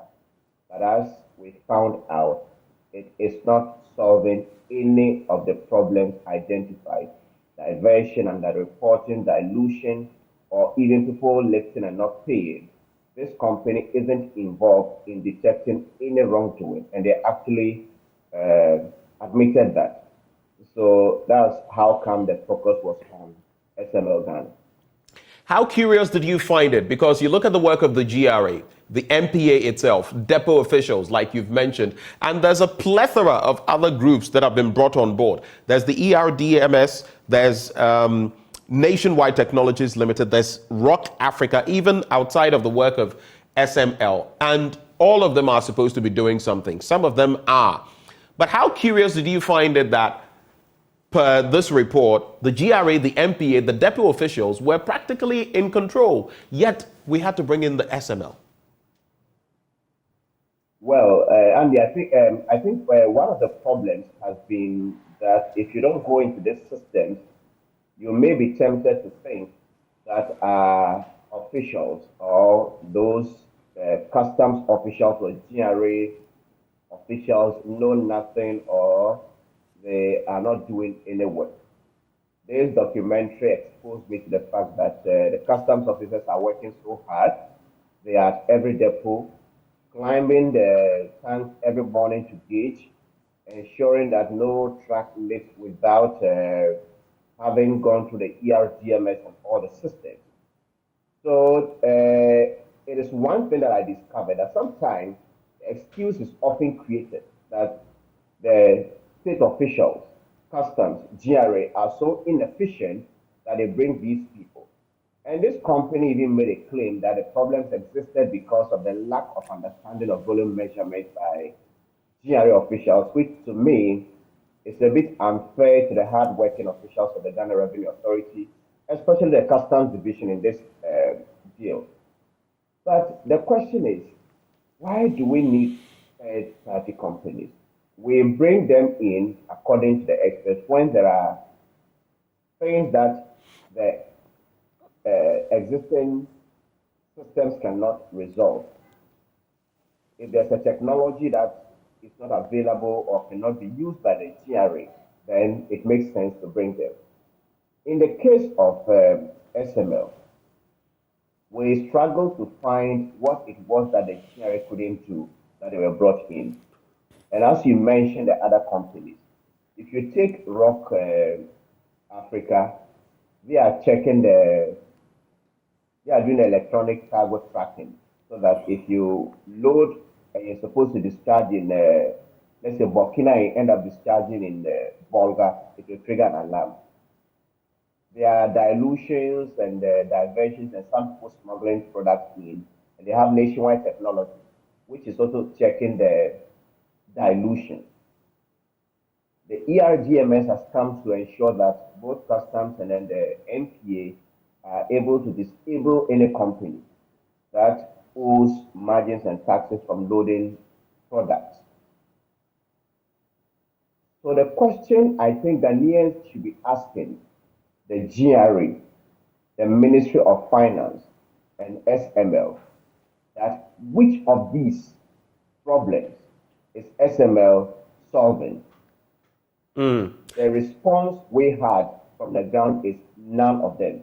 Right, and if I may just come in, when you went to the website of the SML itself, I found it curious there. Let me just bring it in. You've mentioned it, but to quote to our viewing public, the SML digitalization of downstream petroleum product measurement has stemmed, on their own website, before it was pulled down, has stemmed the tide of underreporting, diversion and dilution of fuel products, and general non-compliance in the petroleum industry sector. That was what they had there before they pulled it down. And it is clear now that none of this was being done by them, after all. Yes, and I suppose they put it there because they realized they weren't doing anything. And for the general public to see that they were doing something, right, they had that information on the website. What we did was, after going through this system and then confronting them, we realized that they weren't doing it and they couldn't defend it. We first asked the GRA officials who were with us when we went to interview them, and they said no, SML couldn't be doing any of those things. So when we went to SML, they actually admitted. And that isn't the only so-called falsehood they published and could not stand back when we confronted them with evidence. They also claimed that they had saved 3 billion Ghana cedis from their operation. Right. If you care to know, the finance minister was the first to make this claim. Ken Ofori commissioned the operations of SML and mentioned at that function that the SML had been brought in to solve a problem that was making Ghana to lose between 2 to 3 billion cedis. This was Ken Ofori in 2020, and it's on the website of SML as we speak. So it wasn't strange that this company started bandying figures around. It was on the front page of Daily Graphic, banner headline. When we confronted them, our point was that we took the revenue figures from the GRA, and then we looked at the difference, incremental difference since they started operation. And the assumption was that they were even performing the under declaration, under reporting, and the diversion to curtail the losses, but they were not doing it, and they admitted and have since deleted the falsehood from the company's website. But even if they were performing these functions and they were saving money, it wouldn't be up to 3 billion. When we confronted the managing director of the company, Christian Tetesuti, with this information, he claimed that they didn't say anything and that the media got it wrong, and they even called the media to report or draw the attention of the journalists who made that report. But as of yesterday, that information of saving 3 billion was still on the website of the company. And then the moment we are having it, it was on the company's website. So I asked him, if the media reports something about you that is wrong, why do you have it on your own website? and you heard his response in the video that, as for me, I don't know of any website match. So all of this go to show that there were systems in place, and they claim to be measuring volumes. Now that's the major activity they claim to be doing in the downstream sector. But the Ghana Revenue Authority, which engages them, doesn't even use their figures for tax collection. We asked, and the GI official said they use the figures at the loading gantry. These loading gantry meters are calibrated by the Ghana Standards Authority every 6 months. The SML officials have told us that these loading gantry meters take more accurate readings than the meters of the SML. So the question is, why are they needed when the person or the institution that brought them doesn't even use the figures they churn out for revenue collection? Right. Hold for me, Manasseh. Let me bring in Ben Boakye, who is with the Africa Center for Energy Policy. Mr. Boakye, a very good morning to you, sir. Hello, Mr. Boakye. Can you hear me? Yes, I can hear you, Ben. All right. I'd appreciate it if you could speak up a bit for me. I have a message coming through. Goliath, the hero, says vampires. That's his message. There are a lot of other messages that have come on social media. But how did it hit you when the Fourth Estate, and some of you went into these matters, of course, you've been sharing your opinion on it, but when the Fourth Estate went investigating this matter and you started realizing the tail of the tape, the role of SML in all of this, and the fact that the news, surprise, surprise, they're doing nothing, adding nothing, and yet they're getting so much money from the state's kitty. How did it hit you? Thank you very much. And let me say thank you to Manasseh and the team for the good work they've done on this. I think we have been talking about this, but presenting it graphically in a way, in a manner that people can appreciate, you know, the gravity of the situation. I'm sure we were short of that about to have it done. And I think Manasseh and the team has actually done a good job making this out. I'm not too surprised because we've been following some of these transactions and deals in the energy sector. And why are you not surprised? No, because there are many of them. There are many of these deals that are actually taking resources from the public, and we're getting no value for them. And I've known this deal, we talked about it. And again, you have many voices that will come against what you put out. And they show in the documentary the number of publications that actually, hype the transaction, without looking at the numbers as we do. So on that score, you would appreciate that there are many, many of these things that we need to stamp out if we really want to generate resources for development. I mean, if you look at the NPA's account, what they do, and the systems that they do have in place, it clearly shows that the state is not coordinated to serve us. Because the function of NPA is by tracking products, by building systems that ensure that we can look at how products move from outside the country into the country and also distributed across the country. It's a revenue function, even though they are not a revenue function. It's a revenue assurance function, that protects the interests of the state. If the finance ministry or GRA has a problem with how NPA does that job to support, what they do, it's a conversation they need to have with NPA to improve on that function. And to even reveal that what NPA is doing is far more superior than, the intervention that the finance ministry and GRA is bringing in, raises a fundamental question about what the interest of Ghana really looks like and how do you define it before you create such an intervention. And that brings one conclusion, that people are just trying to create a certain avenue to generate resources for themselves. Okay, so So you say people likely were just lying to create avenues for, let's put it bluntly, looting. But let's disaggregate all of this.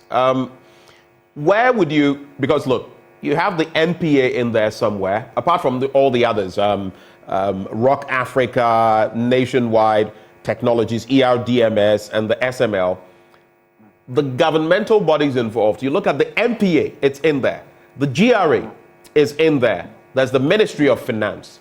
Now, in terms of complicity or otherwise, I'm not necessarily saying all of them are complicit, but we do know that Ken Ofori-Atta, the Minister of Finance, has himself said that, concurred with SML, that they've saved us billions of cedis and billions of dollars, in fact, when the reality is that they've saved nothing, so to speak. Or it's a paltry sum, a far cry from what they are saying. But where would you lay complicity? Because again, one point that is made, GRA officials, when they were confronted with what the SML was claiming to have done, were in surprise. But how could all of this have gone on the blind side of all of these institutions? Where do you lay the blame? Where do you think this emanated from? So I think that's where the problem emanates. I mean, how do you diagnose a problem to arrive at a solution? All right? You don't just assume that something is going amiss. When there are people who are working, to ensure that products move, and we can account for the product movement, those are the people you engage, first of all, to be able to determine whether something is amiss or not. There has to be a coordinated effort in arriving at that conclusion. You cannot bypass NPA in determining whether there are product losses or not.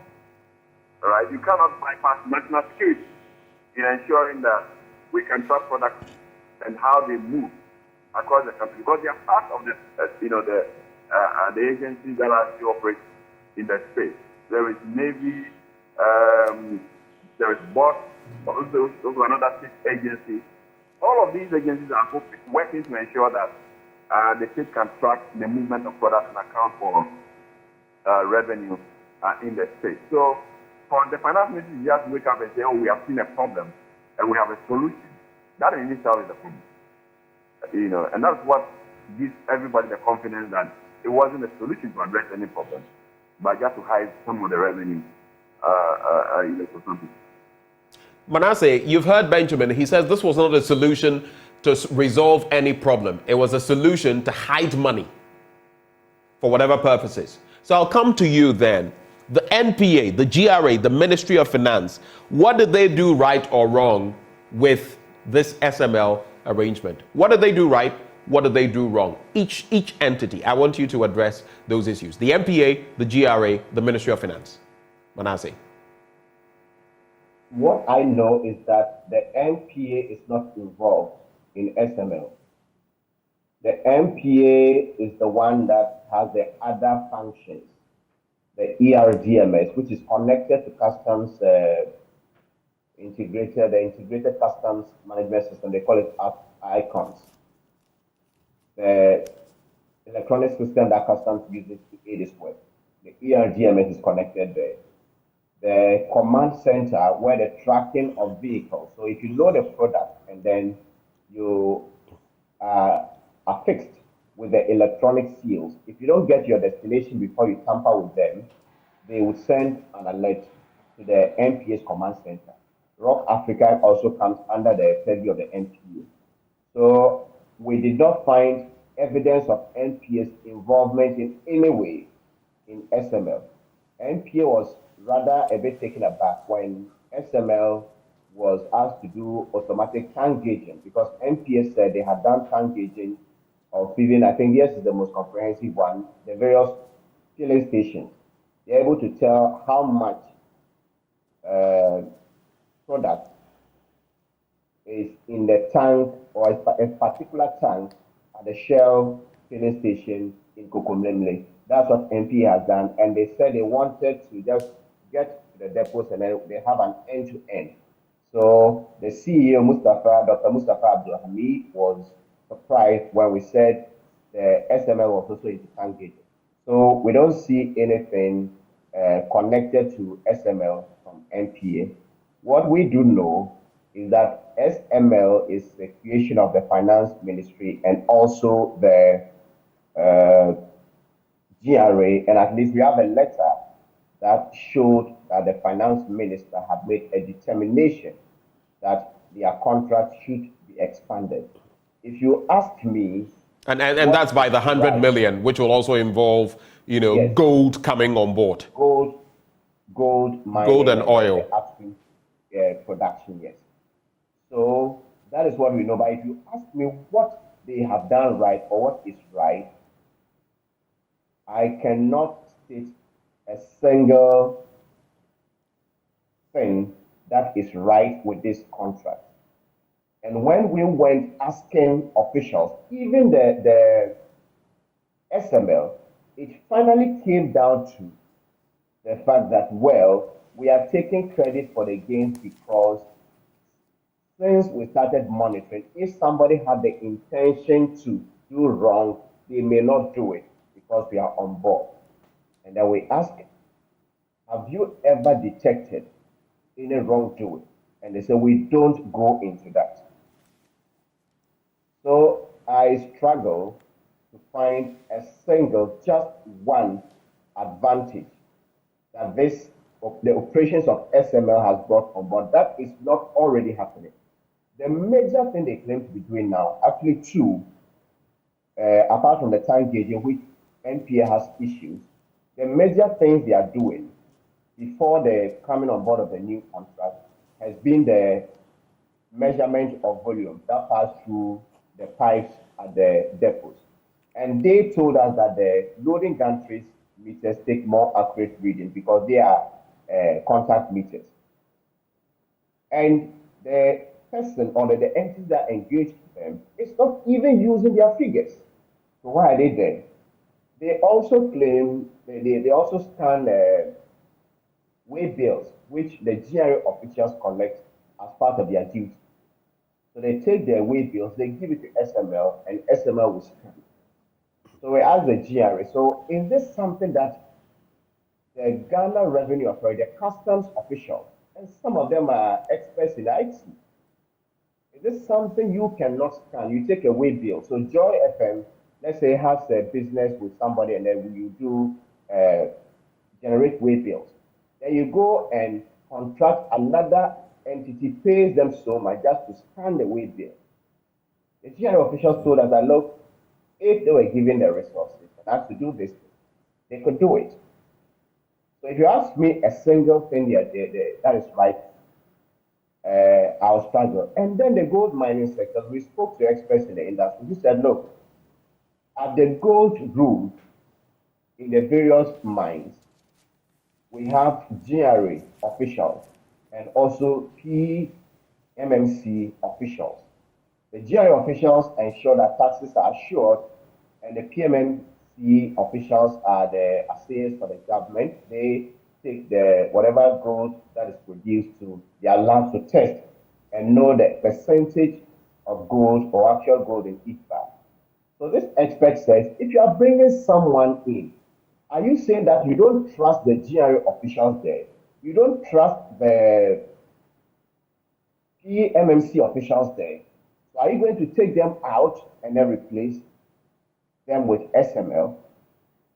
Of course, if you are talking about trust, we have evidence that this company itself is peddling falsehood about savings it made to the government and actually couldn't stand them when we produced evidence. It's peddling falsehood about the services it is rendering.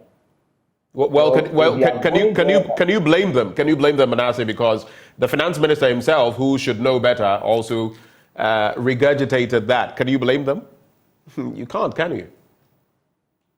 Well, everybody has their responsibility. We are all in this stage. So the private sector and even the government officials should all take the responsibility.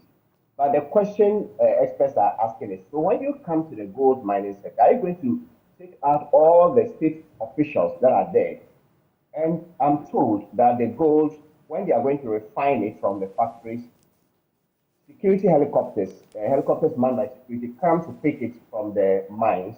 And then you have GRA, customs officials, sitting in every helicopter to ensure that the interest of the state is protected at every level.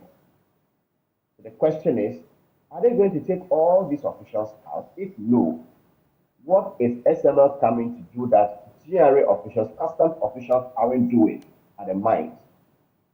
Why are they coming to do that PMMC isn't doing? So from the experts, they say no, there isn't any work, but these officials are just coming into, or this company is coming in to just make money.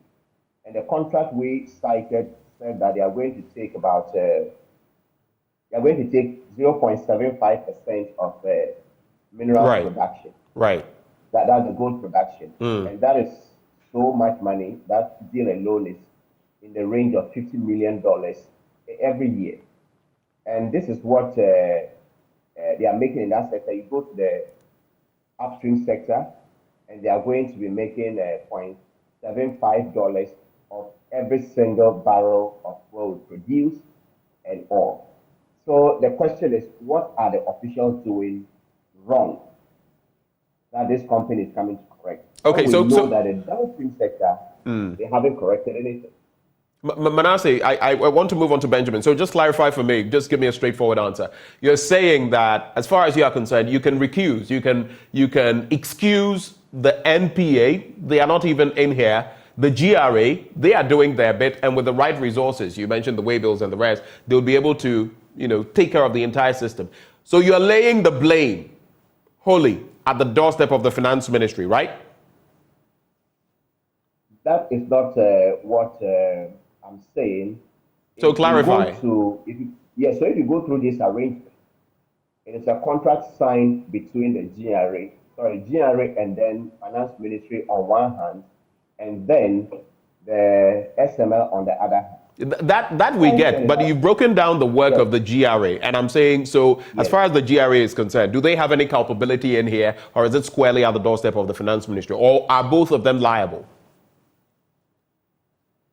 GRA, what we determined or what we saw on the ground is that officials of the GRA are capable, and they are doing really hard work at the depot. That we saw for ourselves. But this is a management decision. So if there's any culpability, if there are people who should be answering questions, it should be the management of the GRA and also the Finance Ministry. I mentioned the Finance Ministry because the letter we saw actually said that the Honorable Minister has determined that this should happen. And looking at our system, we are asking, so if the Honorable Minister determines that this should be done without even consulting, let's say, the sector agencies, because we wrote to the Petroleum Commission, which says it knows nothing about this contract. If the Finance Minister says this should be done, can the GRA say no? If they say no, what are the consequences? So I'm not saying that GRA should not be answering question on this contract.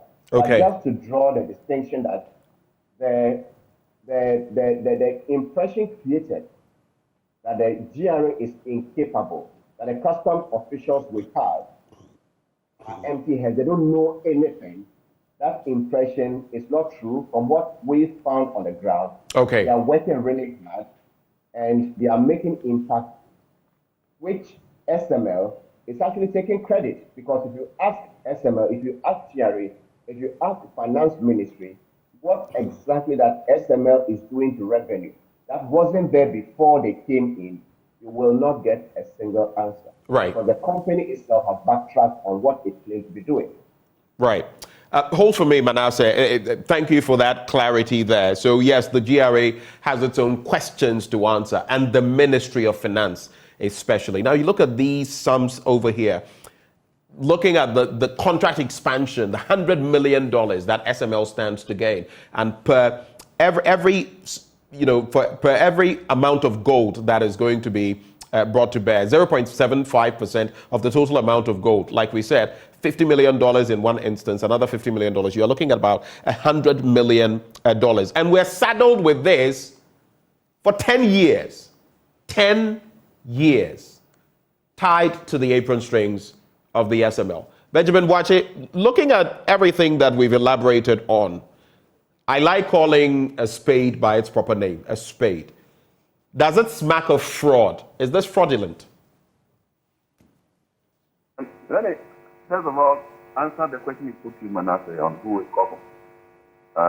The evidence, as we have it, gives us clues about who is involved and who is actually driving this transaction. Mr. Wache, please speak up a little for me.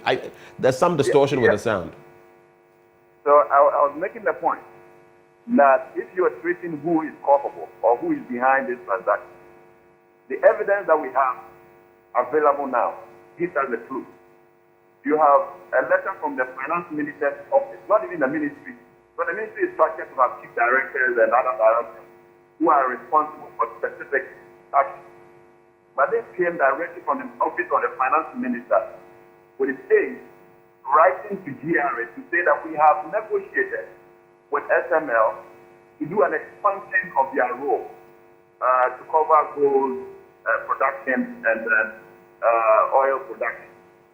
So there's specific instruction about who did the analysis, a clue about who did the analysis, and I concluded that we needed such a transaction to even be in place in the first place. So this is clear on the evidence that is the finance minister who is actually instructed that this is that. And we need to question how he came by that analysis.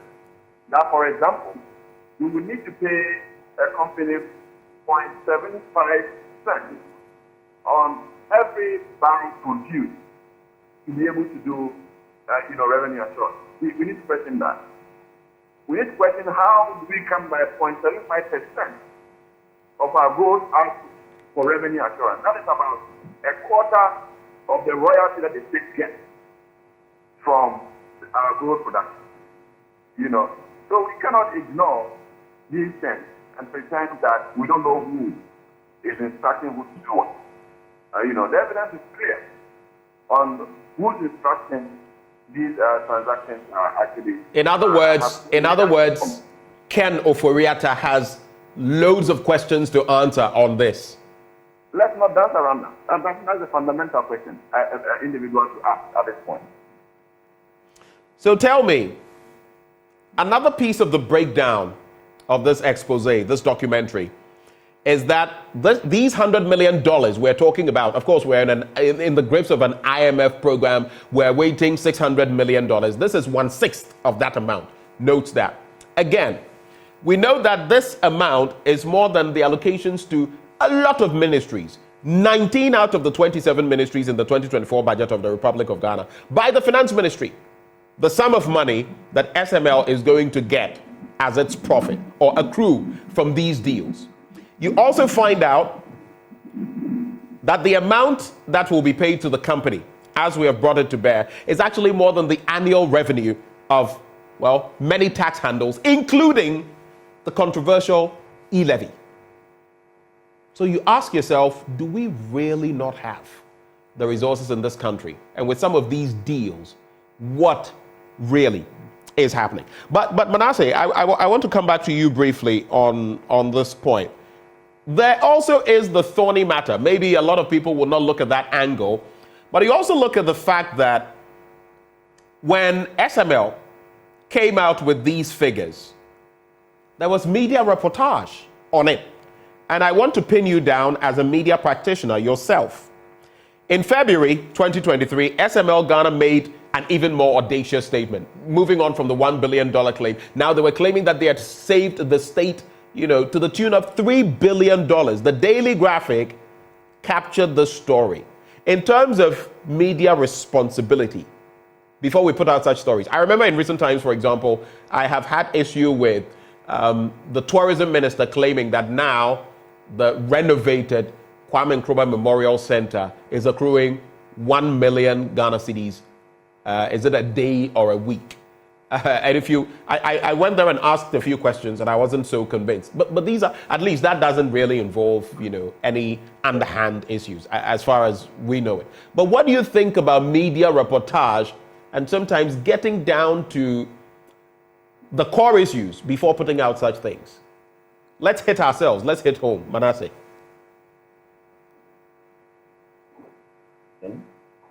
And you may see it happen in the coming hours or days or even weeks. The media is part of the problems we have.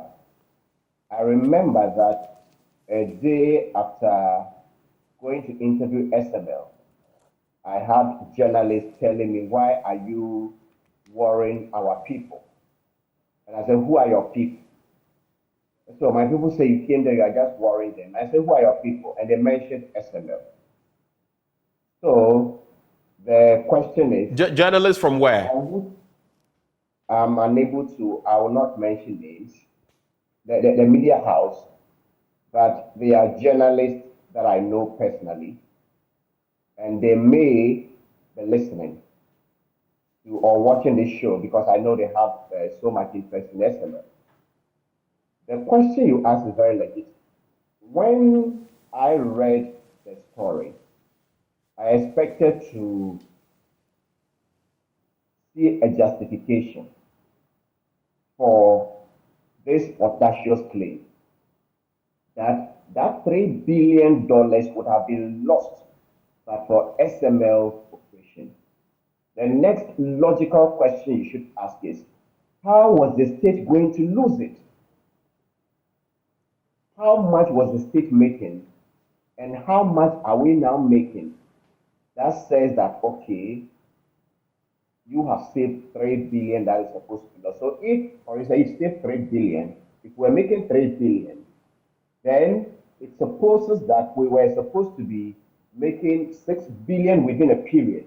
And because of because you were not there, we're getting only like $3 billion in the period. So when you come in, then we make like $6 billion from nothing. They say, okay, we could have made, or if we're not there, we're supposed to make $3 billion, but because we have come, this is how much. So mathematically, things don't add up. Logically, things don't add up. And you read the story and you are not able to find how this company saved this amount, yet it was a prominent story that made it to the front page. It was a banner headline of the most respected newspaper in the country, the Daily Graphic. The question is, if people tell us this, how do we interrogate them before we go publishing the story? And sometimes these companies, when they know that they are not doing much, they tend to use the media to make so much noise. And sometimes what they do is that they create the impression that players in the industry are dishonest, they are stealing. They create the impression that the state agencies that are put there to serve our interests are very incapable. I have already spoken about the fact that, look, we went to the field and we know the work GRA is doing. And GRA could do anything that this company claims to do. But you still have journalists putting out these figures. And what saddens me is that it's not the only time, because we've had a Super Info solution, the GRA Super Info solution that we do revenue assurance in the South. It emerged 10 years ago that they were not doing anything. They were only taking the figures that the telcos produced and then turning it out as what? Monitoring. Then it came to AfriWave, Telme GVG, now the latest has been Safari Tech. So there is a trend. So if you're a journalist and you go to cover a story, and then somebody makes this wild claim that this sector, if we hadn't come, if we hadn't operated within this period, 3 billion cedis would have been lost. The customs officials we went to SML with, so they were actually surprised when they heard this figure. So they have even confront SML. So SML is telling the Ghanaian journalists who reported this that they got it wrong. That they didn't say that at all. Yeah. Thankfully, it is on their own website, so we cannot say that the media reported what SML did not say. But what we can say is that journalists should stop being an extension of the communications or public relations unit of private agencies, especially those whose operations raise a lot of questions. All right. We do that, we undermine our own integrity and our importance. We help them to run down the state institutions. We help them to create the impression that the sector companies are fraudulent and they are coming in to police them.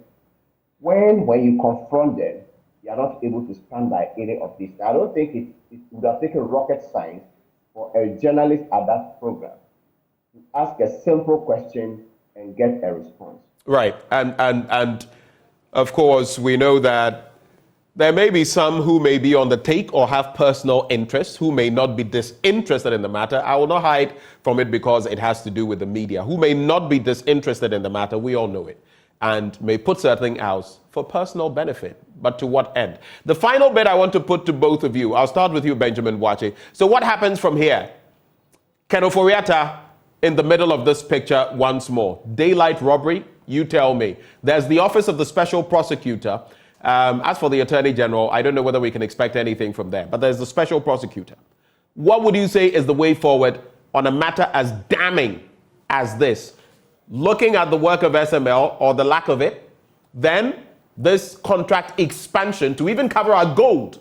We have $100 million at stake, and we're going to be tied to them for 10 years.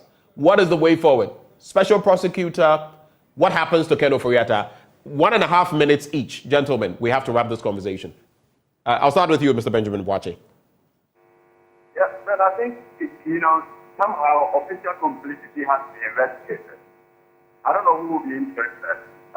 Special prosecutor is an option. The president himself might want to set up a committee that is representative enough with civil society, academics, involved to look at how the decisions are made and perhaps extend it broadly to some of the energy sector problems that we have, which is essentially bleeding the budget and creating more debt for the country. So we need to have that sort of investigation into how decisions are made, but also narrowing it down to the specific one and get those involved to answer for what they have done, what we have lost, and what we're almost about getting into. And I'm not sure the oil production back in the monitoring or whatever it is, and the gold would proceed. I cannot proceed because you cannot justify it. You can't see the merit in those two additions that they are actually doing. But we need to get to the bottom of it. Kind of arbitrariness that happens in ministry. So in a nutshell, we have to go. You want the OSP to get into this, right? No, of course, OSP will be, an avenue. But I'm saying that it is at the discretion of the president also to want to show interest in investigating some of these matters and how they affect government board. Right. Thank you, Benjamin Wache. Manasseh, you have the final word. 1 minute. I think I perfectly agree with what Mr. Wache has said. This isn't only a for the fourth estate or a few civil society groups. This is something that every Ghanaian should be interested in. If you have people who are losing their investment because of our poverty, because of the economy going bad, because we don't have money to do basic services. You have the Kolebu teaching hospital, dialysis. People are dying because they can't afford it. And we have hundreds of millions being thrown away. Note that this is just one of many such deals in the system across many ministries. So the president should demand answers from the finance minister, who we know is a very experienced investment banker. And the question you're asking is, if the CEO of, let's say, Data Bank should use the company's money to buy a deal that lacks value for money in this way, will that person still be in office? Why is it different? Are you suggesting the finance minister, on the back of this, by the very analogy you've made, he shouldn't even be in office on the back of this?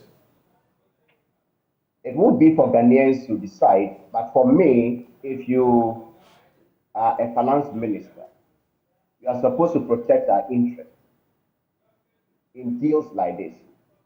So if we don't have that interest being protected, you are working against the interest, especially when you look at the arrangement. This contract is not in the interest of Ghanaians. So if you deserve to be in office, you shouldn't be doing deals, signing or approving contracts. And if he was misled, as we are often told, then whoever misleads him should face the law.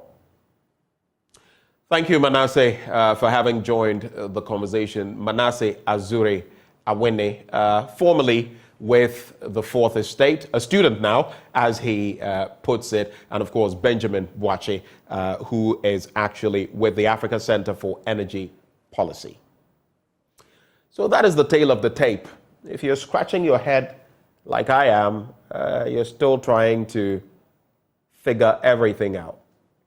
It gets me thinking about that saying, if not now, then when? And if not us, then whom? Should we continue praying? Or in addition to prayer, we should hold the feet of our leaders to the fire of accountability? When will it stop? Only God knows. Well, thank you for joining this conversation. Stay with us, because up next, we're also going to be contemplating tomorrow's main event, the district level elections, which come off in some 24 hours. We'll be talking about that, gauging the mood across the length and breadth of Ghana after the break. Do stay.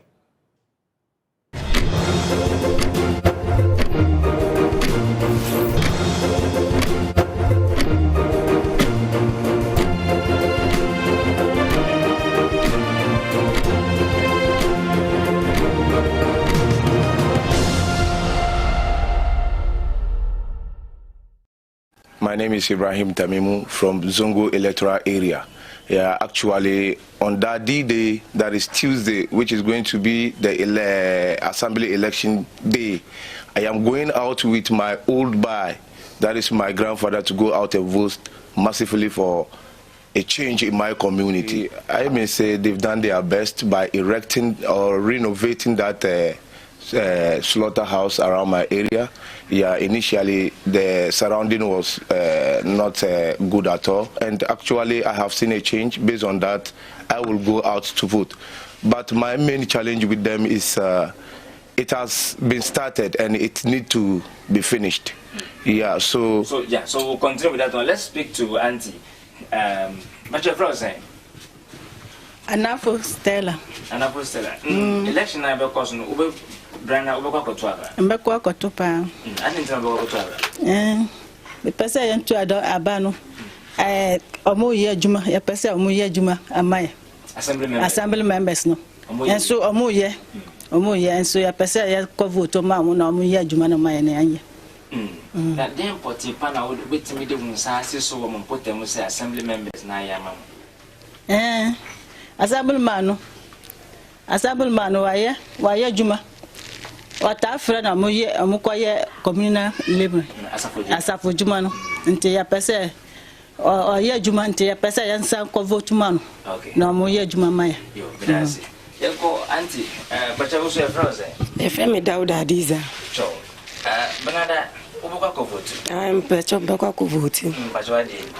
Ade nti amekwa ko vote ni say assembly members no mo boaye.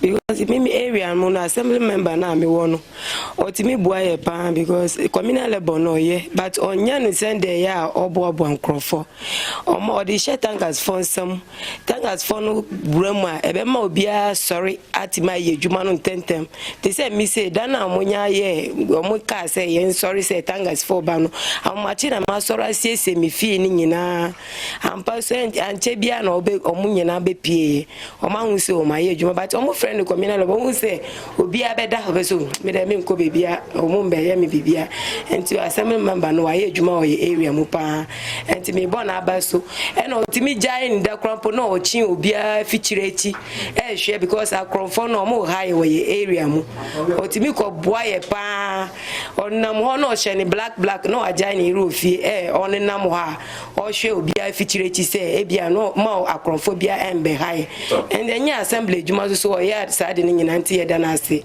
enu nti na me ba be pie mbeka che me nkrofo ni nyina pie akoto abama no. Madam, what's your name? Let's speak to you. I'm Ibrahim Rashida from KJB Zongo, Electoral area. That's right. Tuesday, are you interested in the assembly elections, and then maybe why? Please, yes, because I'll be going there to vote for the assemblymen or women, just because of what they did for me. Especially, I'm a tea and jollof seller. Before I'll start, I requested a loan from them, and they said them themselves they don't give loan, but they'll help me where to get the loan and start the business. And truly too, they helped me, and I got the loan and I started my business. So I appreciated that, and I know this year when I vote for them, they'll do more than that for me. So that's why I'll go out on that day to vote again. Wow, you must be fortunate. Inshallah, on Tuesday I'll be going out to vote. Yeah, when going, I will take my wife, my mom along. Why would you do so? Yeah, because the assembly members, they bridge between we the community and the assembly. So without them, the assembly can hear what we need in the community. So that is the main reason why I'll be going out to vote. We are going out to vote on Tuesday with my family. Yes, because last 4 years when we voted, we see the benefit of the vote, and that's why we are still on to vote again. Yeah.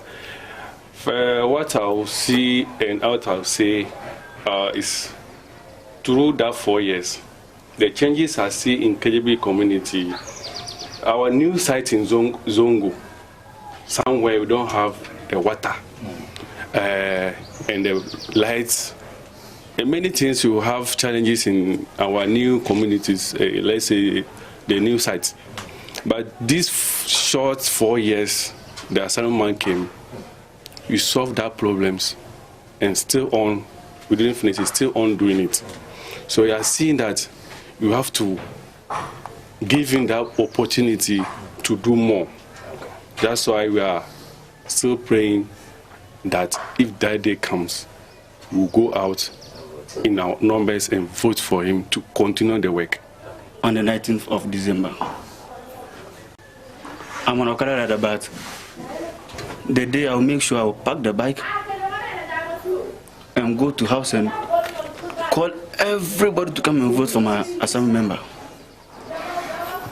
because he's a hard-working man. And he helps. You are the assembly member for, is it Zongo Estate Electoral Area? How is it going for you so far? My name is Salifu Umar Farouk, but popularly known as OU. In fact, the nod or the mandate was given to me around 2019. Yeah, and you know, you and I know the challenges that we face during COVID-19. And so 2 years we were not active in the assembly, although assembly need to work, but because of the COVID, we managed the 2 years without sitting. You know, but assembly goes on, and as you and I know, assembly business need to continue. So whether the COVID-19 or not, we have to make sure that the business of assembly continues. The assembly started, which you know, I'm part of it. The bylaws, the reading of budget and other things, we were able to go on, and you know, 2 years we've done our best. You know, assembly is not easy. But let me just interject. You think that the 2 years you didn't act or do anything significantly as an assembly member, do you think that is going to affect your fortunes in Tuesday's elections? No, because even as I said about the COVID, within even that COVID, we are still working. What I'm saying is the assembly was not able to sit, yes, but we were able to go out and interact with our electorate.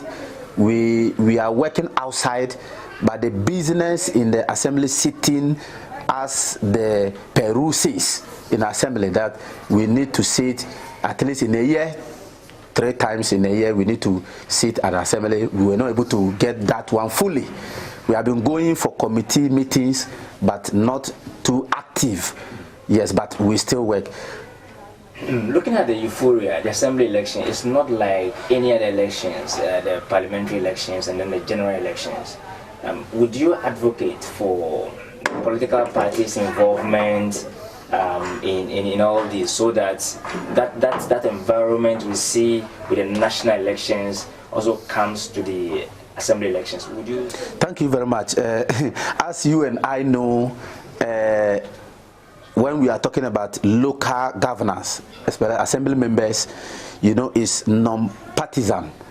Yeah, the law doesn't allow us to do it politically. So over the only politician we have in our assembly is the DCE, because he was appointed by the president.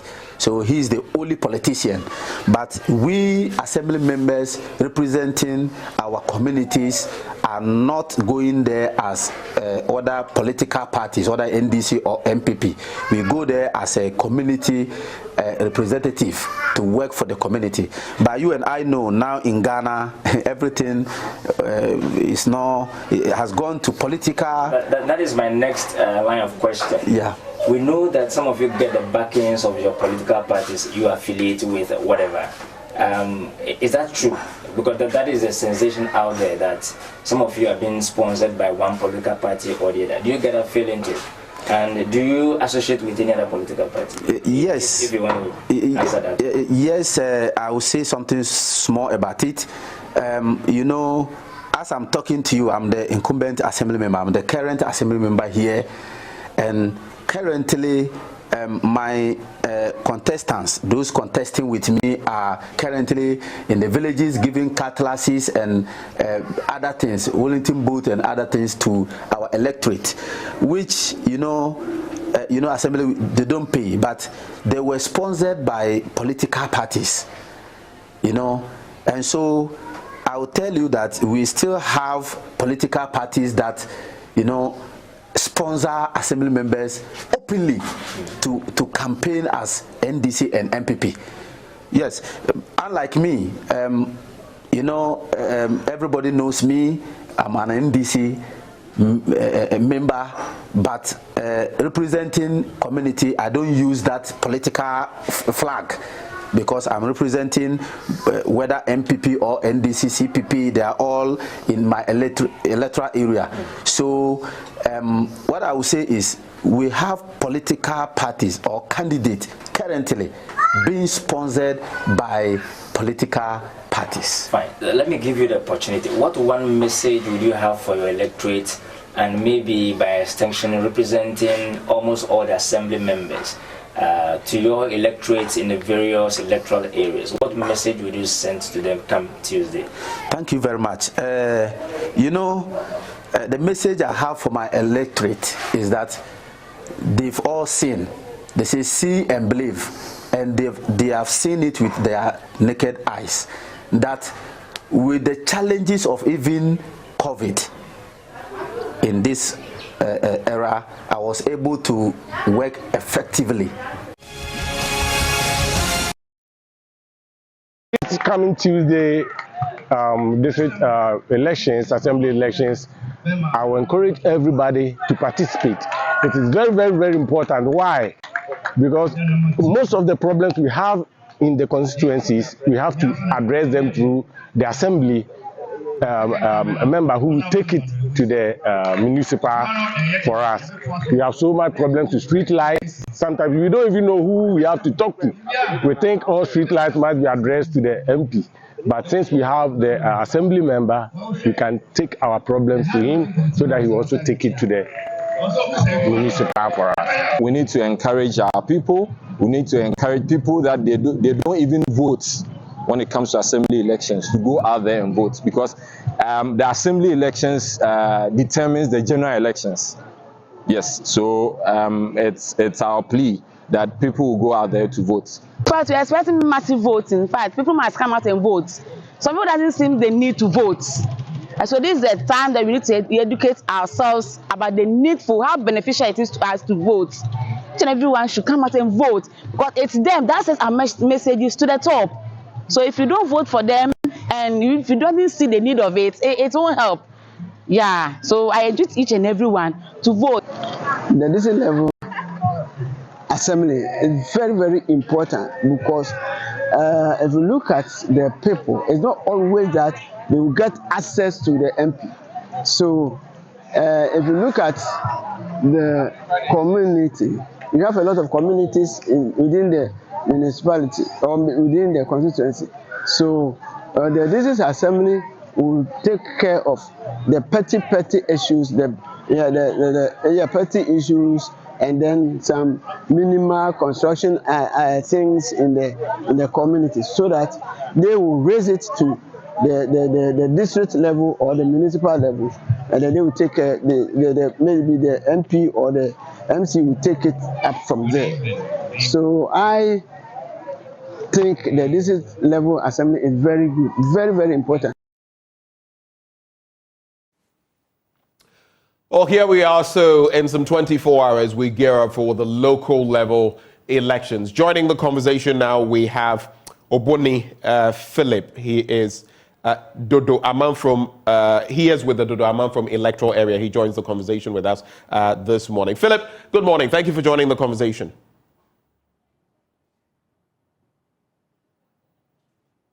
Hello, Philip.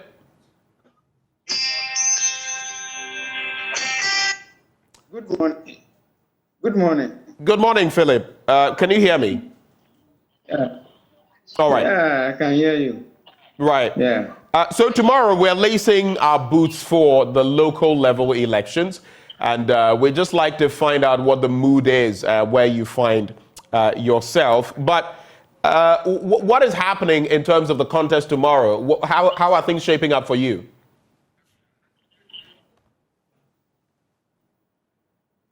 Hello? Are you with me, sir? Yeah. Can you hear me, Philip? Are you with me, sir? Philip, I can hear you. Can you hear me too? I can hear you. Please go ahead. Good morning to you and your listeners. My name is Philip Oboni, Assemblyman for Dodo Aman from North. All is set for tomorrow's election. Fortunately or unfortunately on my part, my good people have done me a service that needed to be recommended. And that has to do with the fact that they said I have done a good work. My good work has spoken for me, and in view of that, I should go unopposed. And in view of that, no one is contesting me for the coming election. Oh, so for you, it is a clean slate. Right. Yes, I always have my foot in the assembly, waiting for my colleagues who will win to join me. But there are some one or two issues that I'd like to bring on board. Before you go to those issues, you say you've done such a fantastic job that they want to retain you. Yes. What's the process? How does that happen? Yes. And then again, before you get there, what exactly have you done in your electoral area that has made the people want to retain you? Thank you very much, Senior. In my area, the Dodo Aman is a farming community, and the road nature is very, very bad.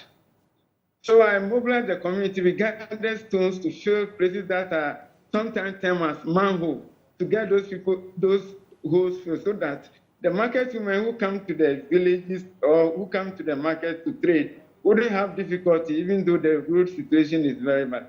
Additionally, I was able to provide street lights to every cranny and cranny of my community. So with that, the people have seen that I'm doing so much work. I also went to donate some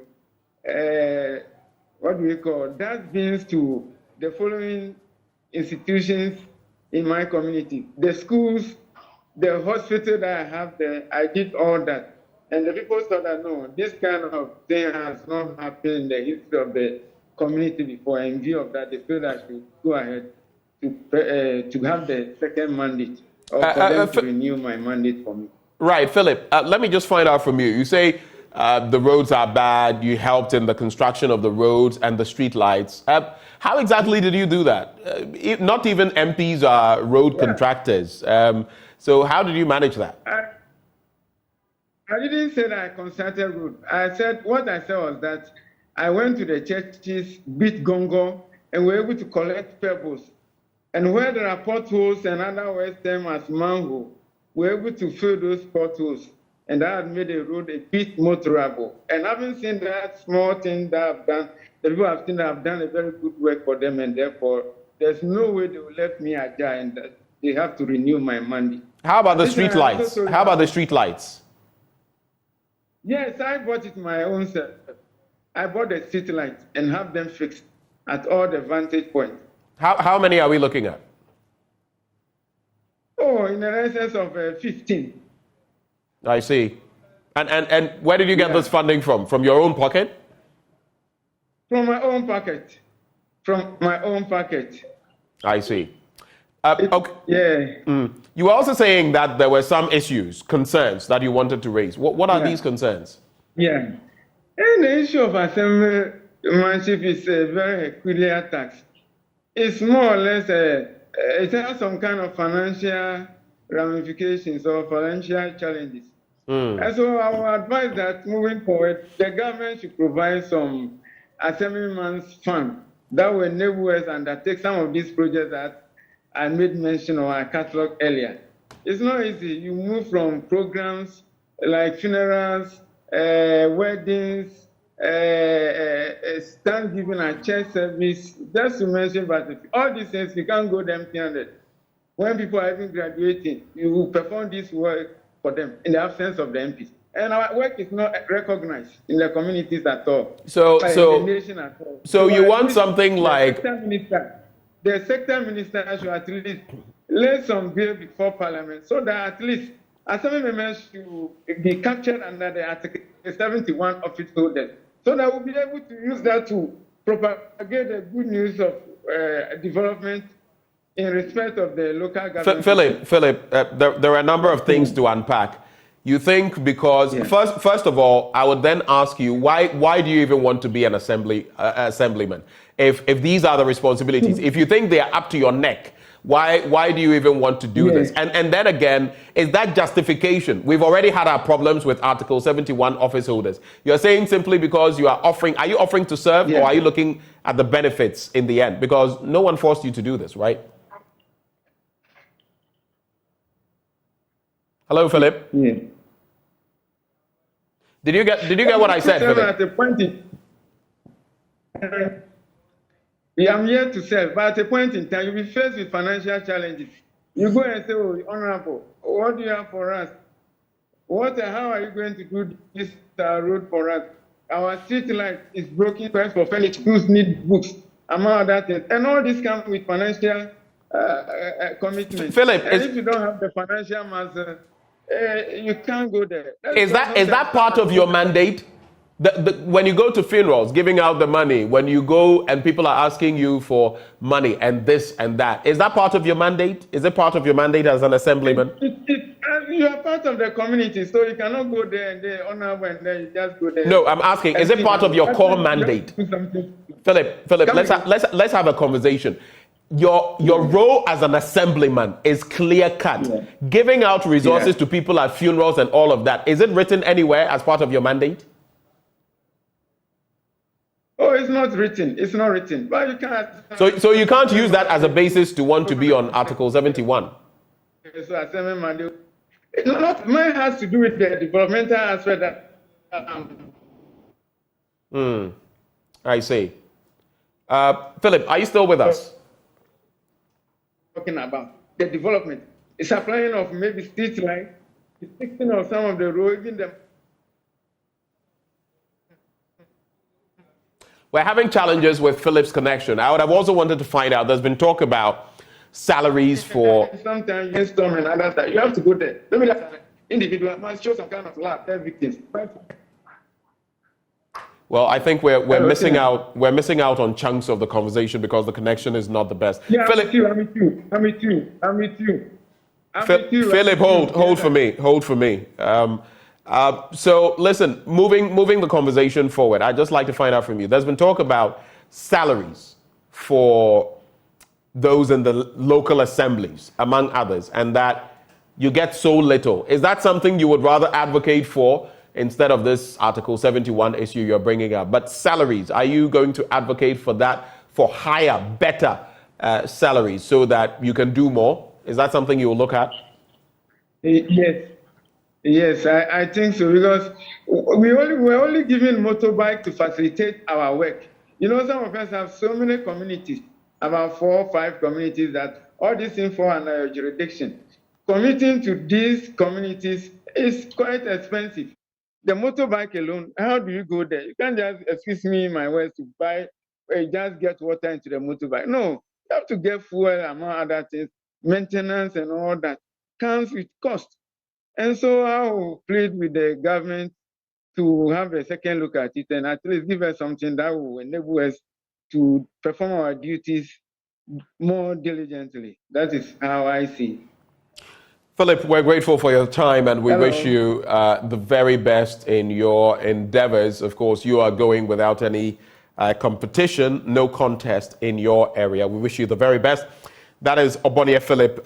He is in the Dodo Amanfrom electoral area. Well, up next, we're going to be talking lithium. And my colleague Samuel Kojobrace has gone to Ewoya to interact with residents there. You know, it came up on the back of the Winneba issue and the Abuache Festival. We'll bring you details from what he gathered and have a conversation on the back of that after the break.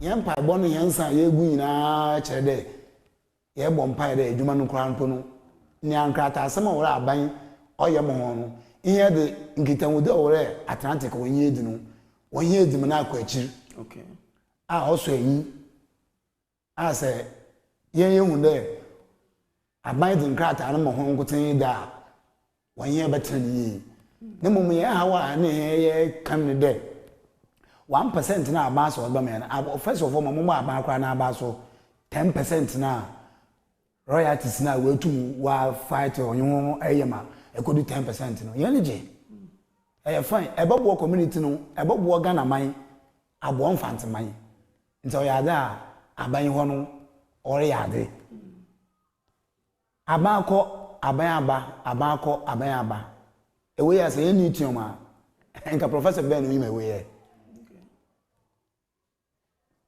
nti memfa nitum ho asam no emfa nye politics mo bia ntre TV so radio so emfa nye politics na onkoba nde sabenye na nanu ma ye wokruma ene mpanyifo a ye wokruma no yenyim ne a ye de yekru no be den ye de be sa Atlantic fo wo ye bibia a oche a mimitumi frɛ won awa ha aka che wo say na mo ye no mani nyu but won ye bibia bɔ ne bia so da na mum se bibi chirme ma adwene o modwumedi a wodi no a mutum frɔ won so wonya ta bir wode ba o chechirim wode kyerɛ nti Atlantic fo wan mo yen wotie wo community a esan se ni tuom no adwuma no so esi awoya ne na so nti ni tuom fo no so woni awoya yen ho agoro wo bae no me akasa me fie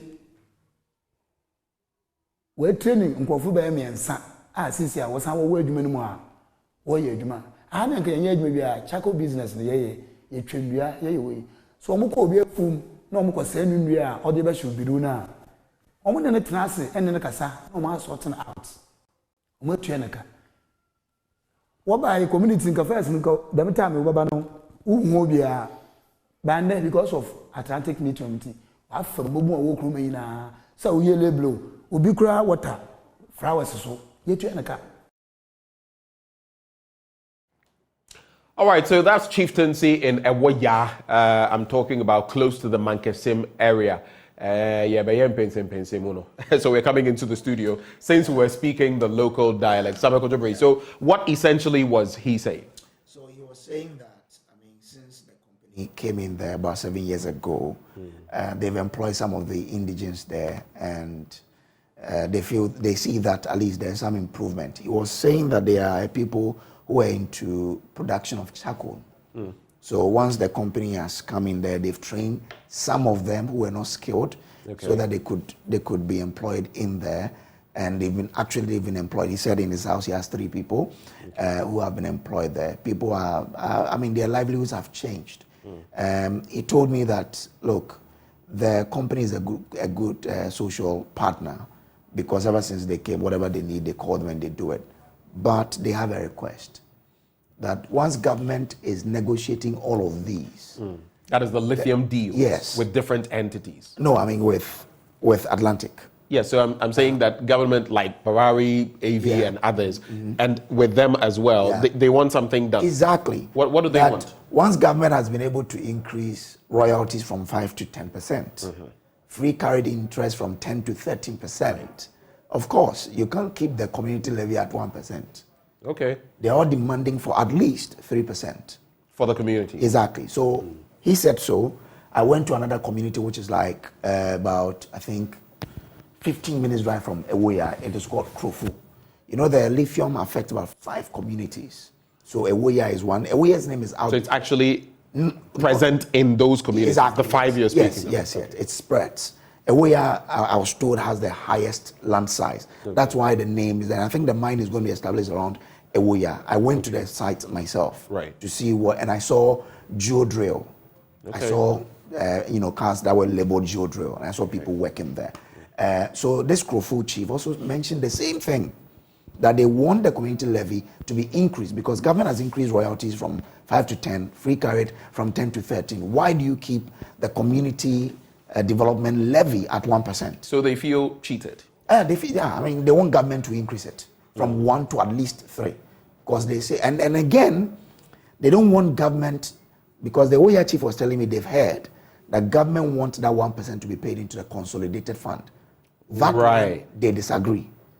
They vehemently oppose that. They believe it will get lost, eh? That's what they said. Okay. They said they don't want it to get into a consolidated fund, so that when they need something, they will tell them, oh, go to the MP, go to the MC, go to the minister. No. But how are they going to regulate it? Where should it go? To Nananum? They propose that they and the company should have a joint account. When you say they, is it the community or Nananum? The chiefs. The chiefs. Yes. I'm sure when it comes to the formation, they may include an opinion leader from the community, so that when they need something to be done, it is not going to a minister or a DC or an MC.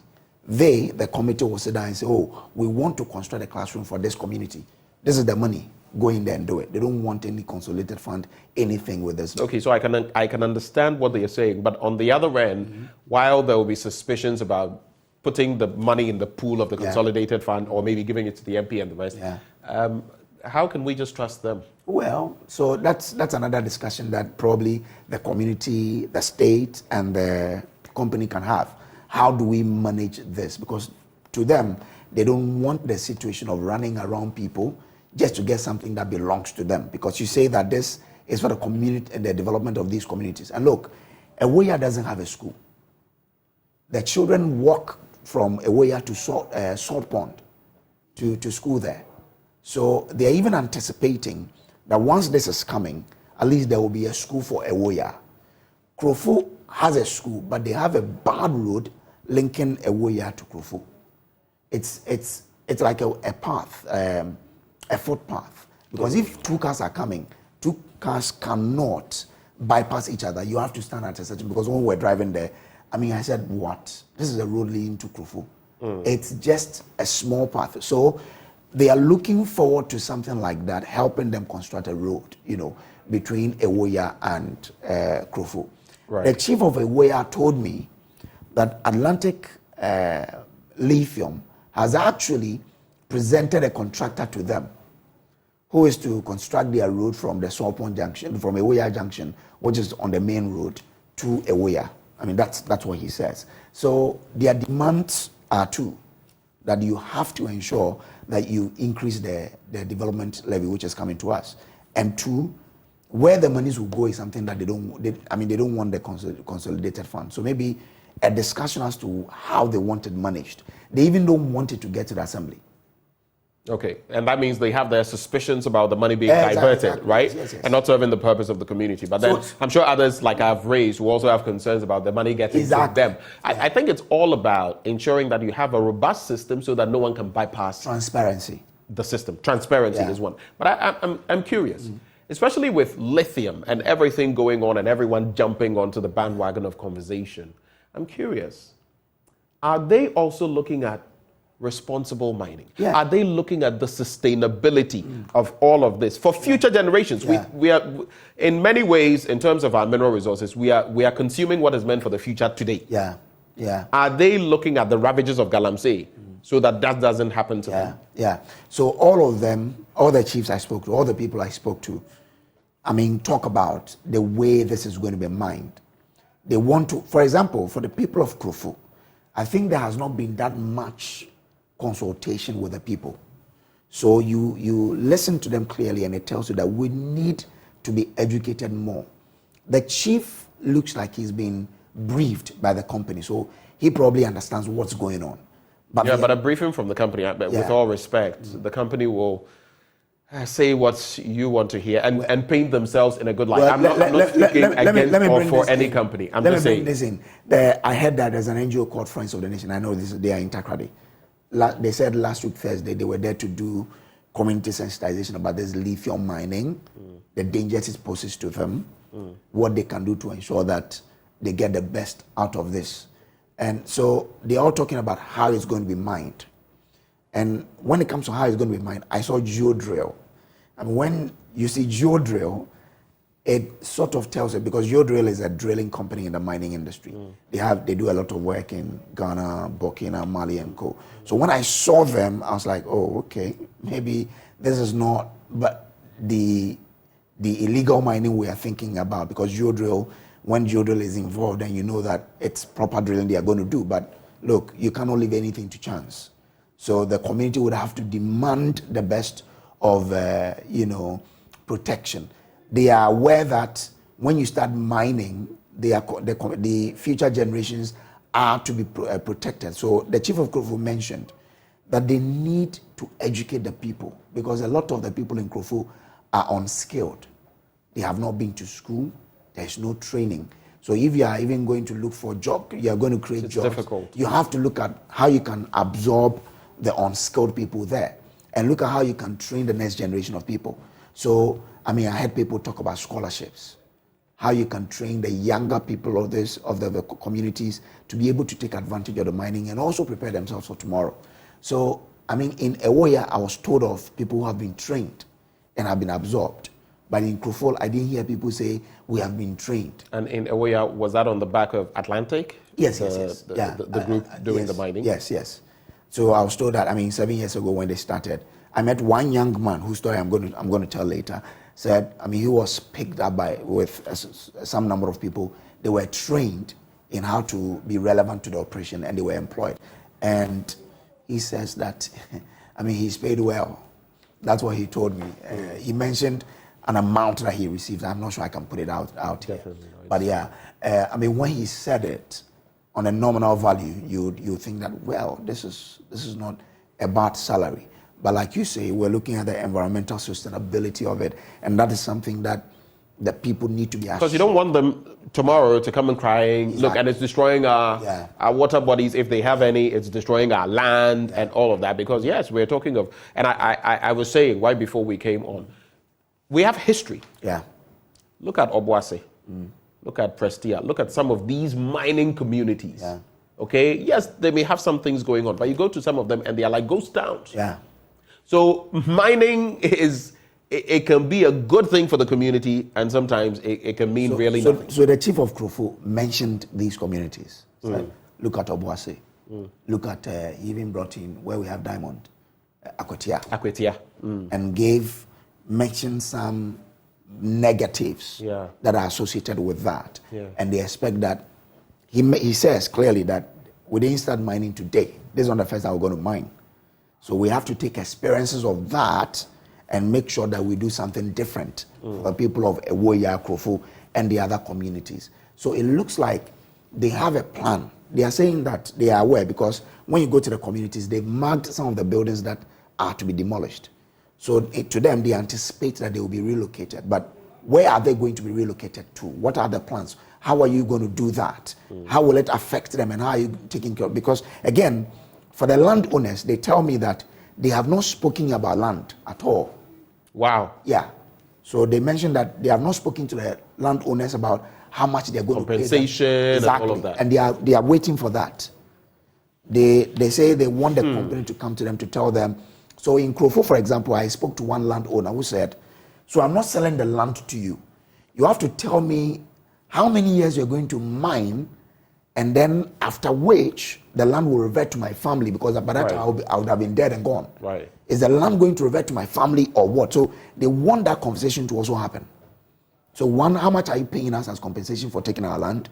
Two, how many years are you going to mine? They say 15 years, but they mentioned that, Boase and Takwa like this, they mentioned a number of years, but the mines have mined over that period. So how long do you anticipate to mine my land? And afterwards, is it coming back to me, the landowner, and my family? Because I would have been there, but I'll have my younger ones there who could take it. So those sort of conversations have also not happened. Okay. And they are looking forward to that happening. It appears there are still conversations to be had on this, a lot from the standpoint of Nananom, and even whether this money, the 1% goes into the consolidated fund. They even want more, up to about 3%, where it should go, a joint account with Nananom and maybe some stakeholders in the community, voices for the community, and all of that. But that's a conversation that I think with time will be had. One thing I will say, though, before we conclude, in some of these instances, so whatever it is, I'm not citing these specific groups, but sometimes too, you would have some of these leaders, spokespeople in communities, and they want to do certain things a certain way because of their own stomachs and their own interests. And it doesn't really trickle down to the community. And that, if we find out, of course, we will not gloss over as well. But wonderful work you keep doing, going into those hard-to-reach communities and bringing these very relevant stories. Kojo, thank you so much. Welcome. And that's how we cap off the conversation this morning on the AM show. Let me just one more time, I don't know whether you have anyone to celebrate, but my twinny friends, Gladys and Gloria Joaire, you always put a smile on my face. Happy birthday to you once more. And to Dr. Emmanuel Fiau of the Zoe Hospital and Fertility Center. I know you're probably not aware that I'm doing this today, but happy birthday to you. Congratulations. Do you have anyone you want to celebrate?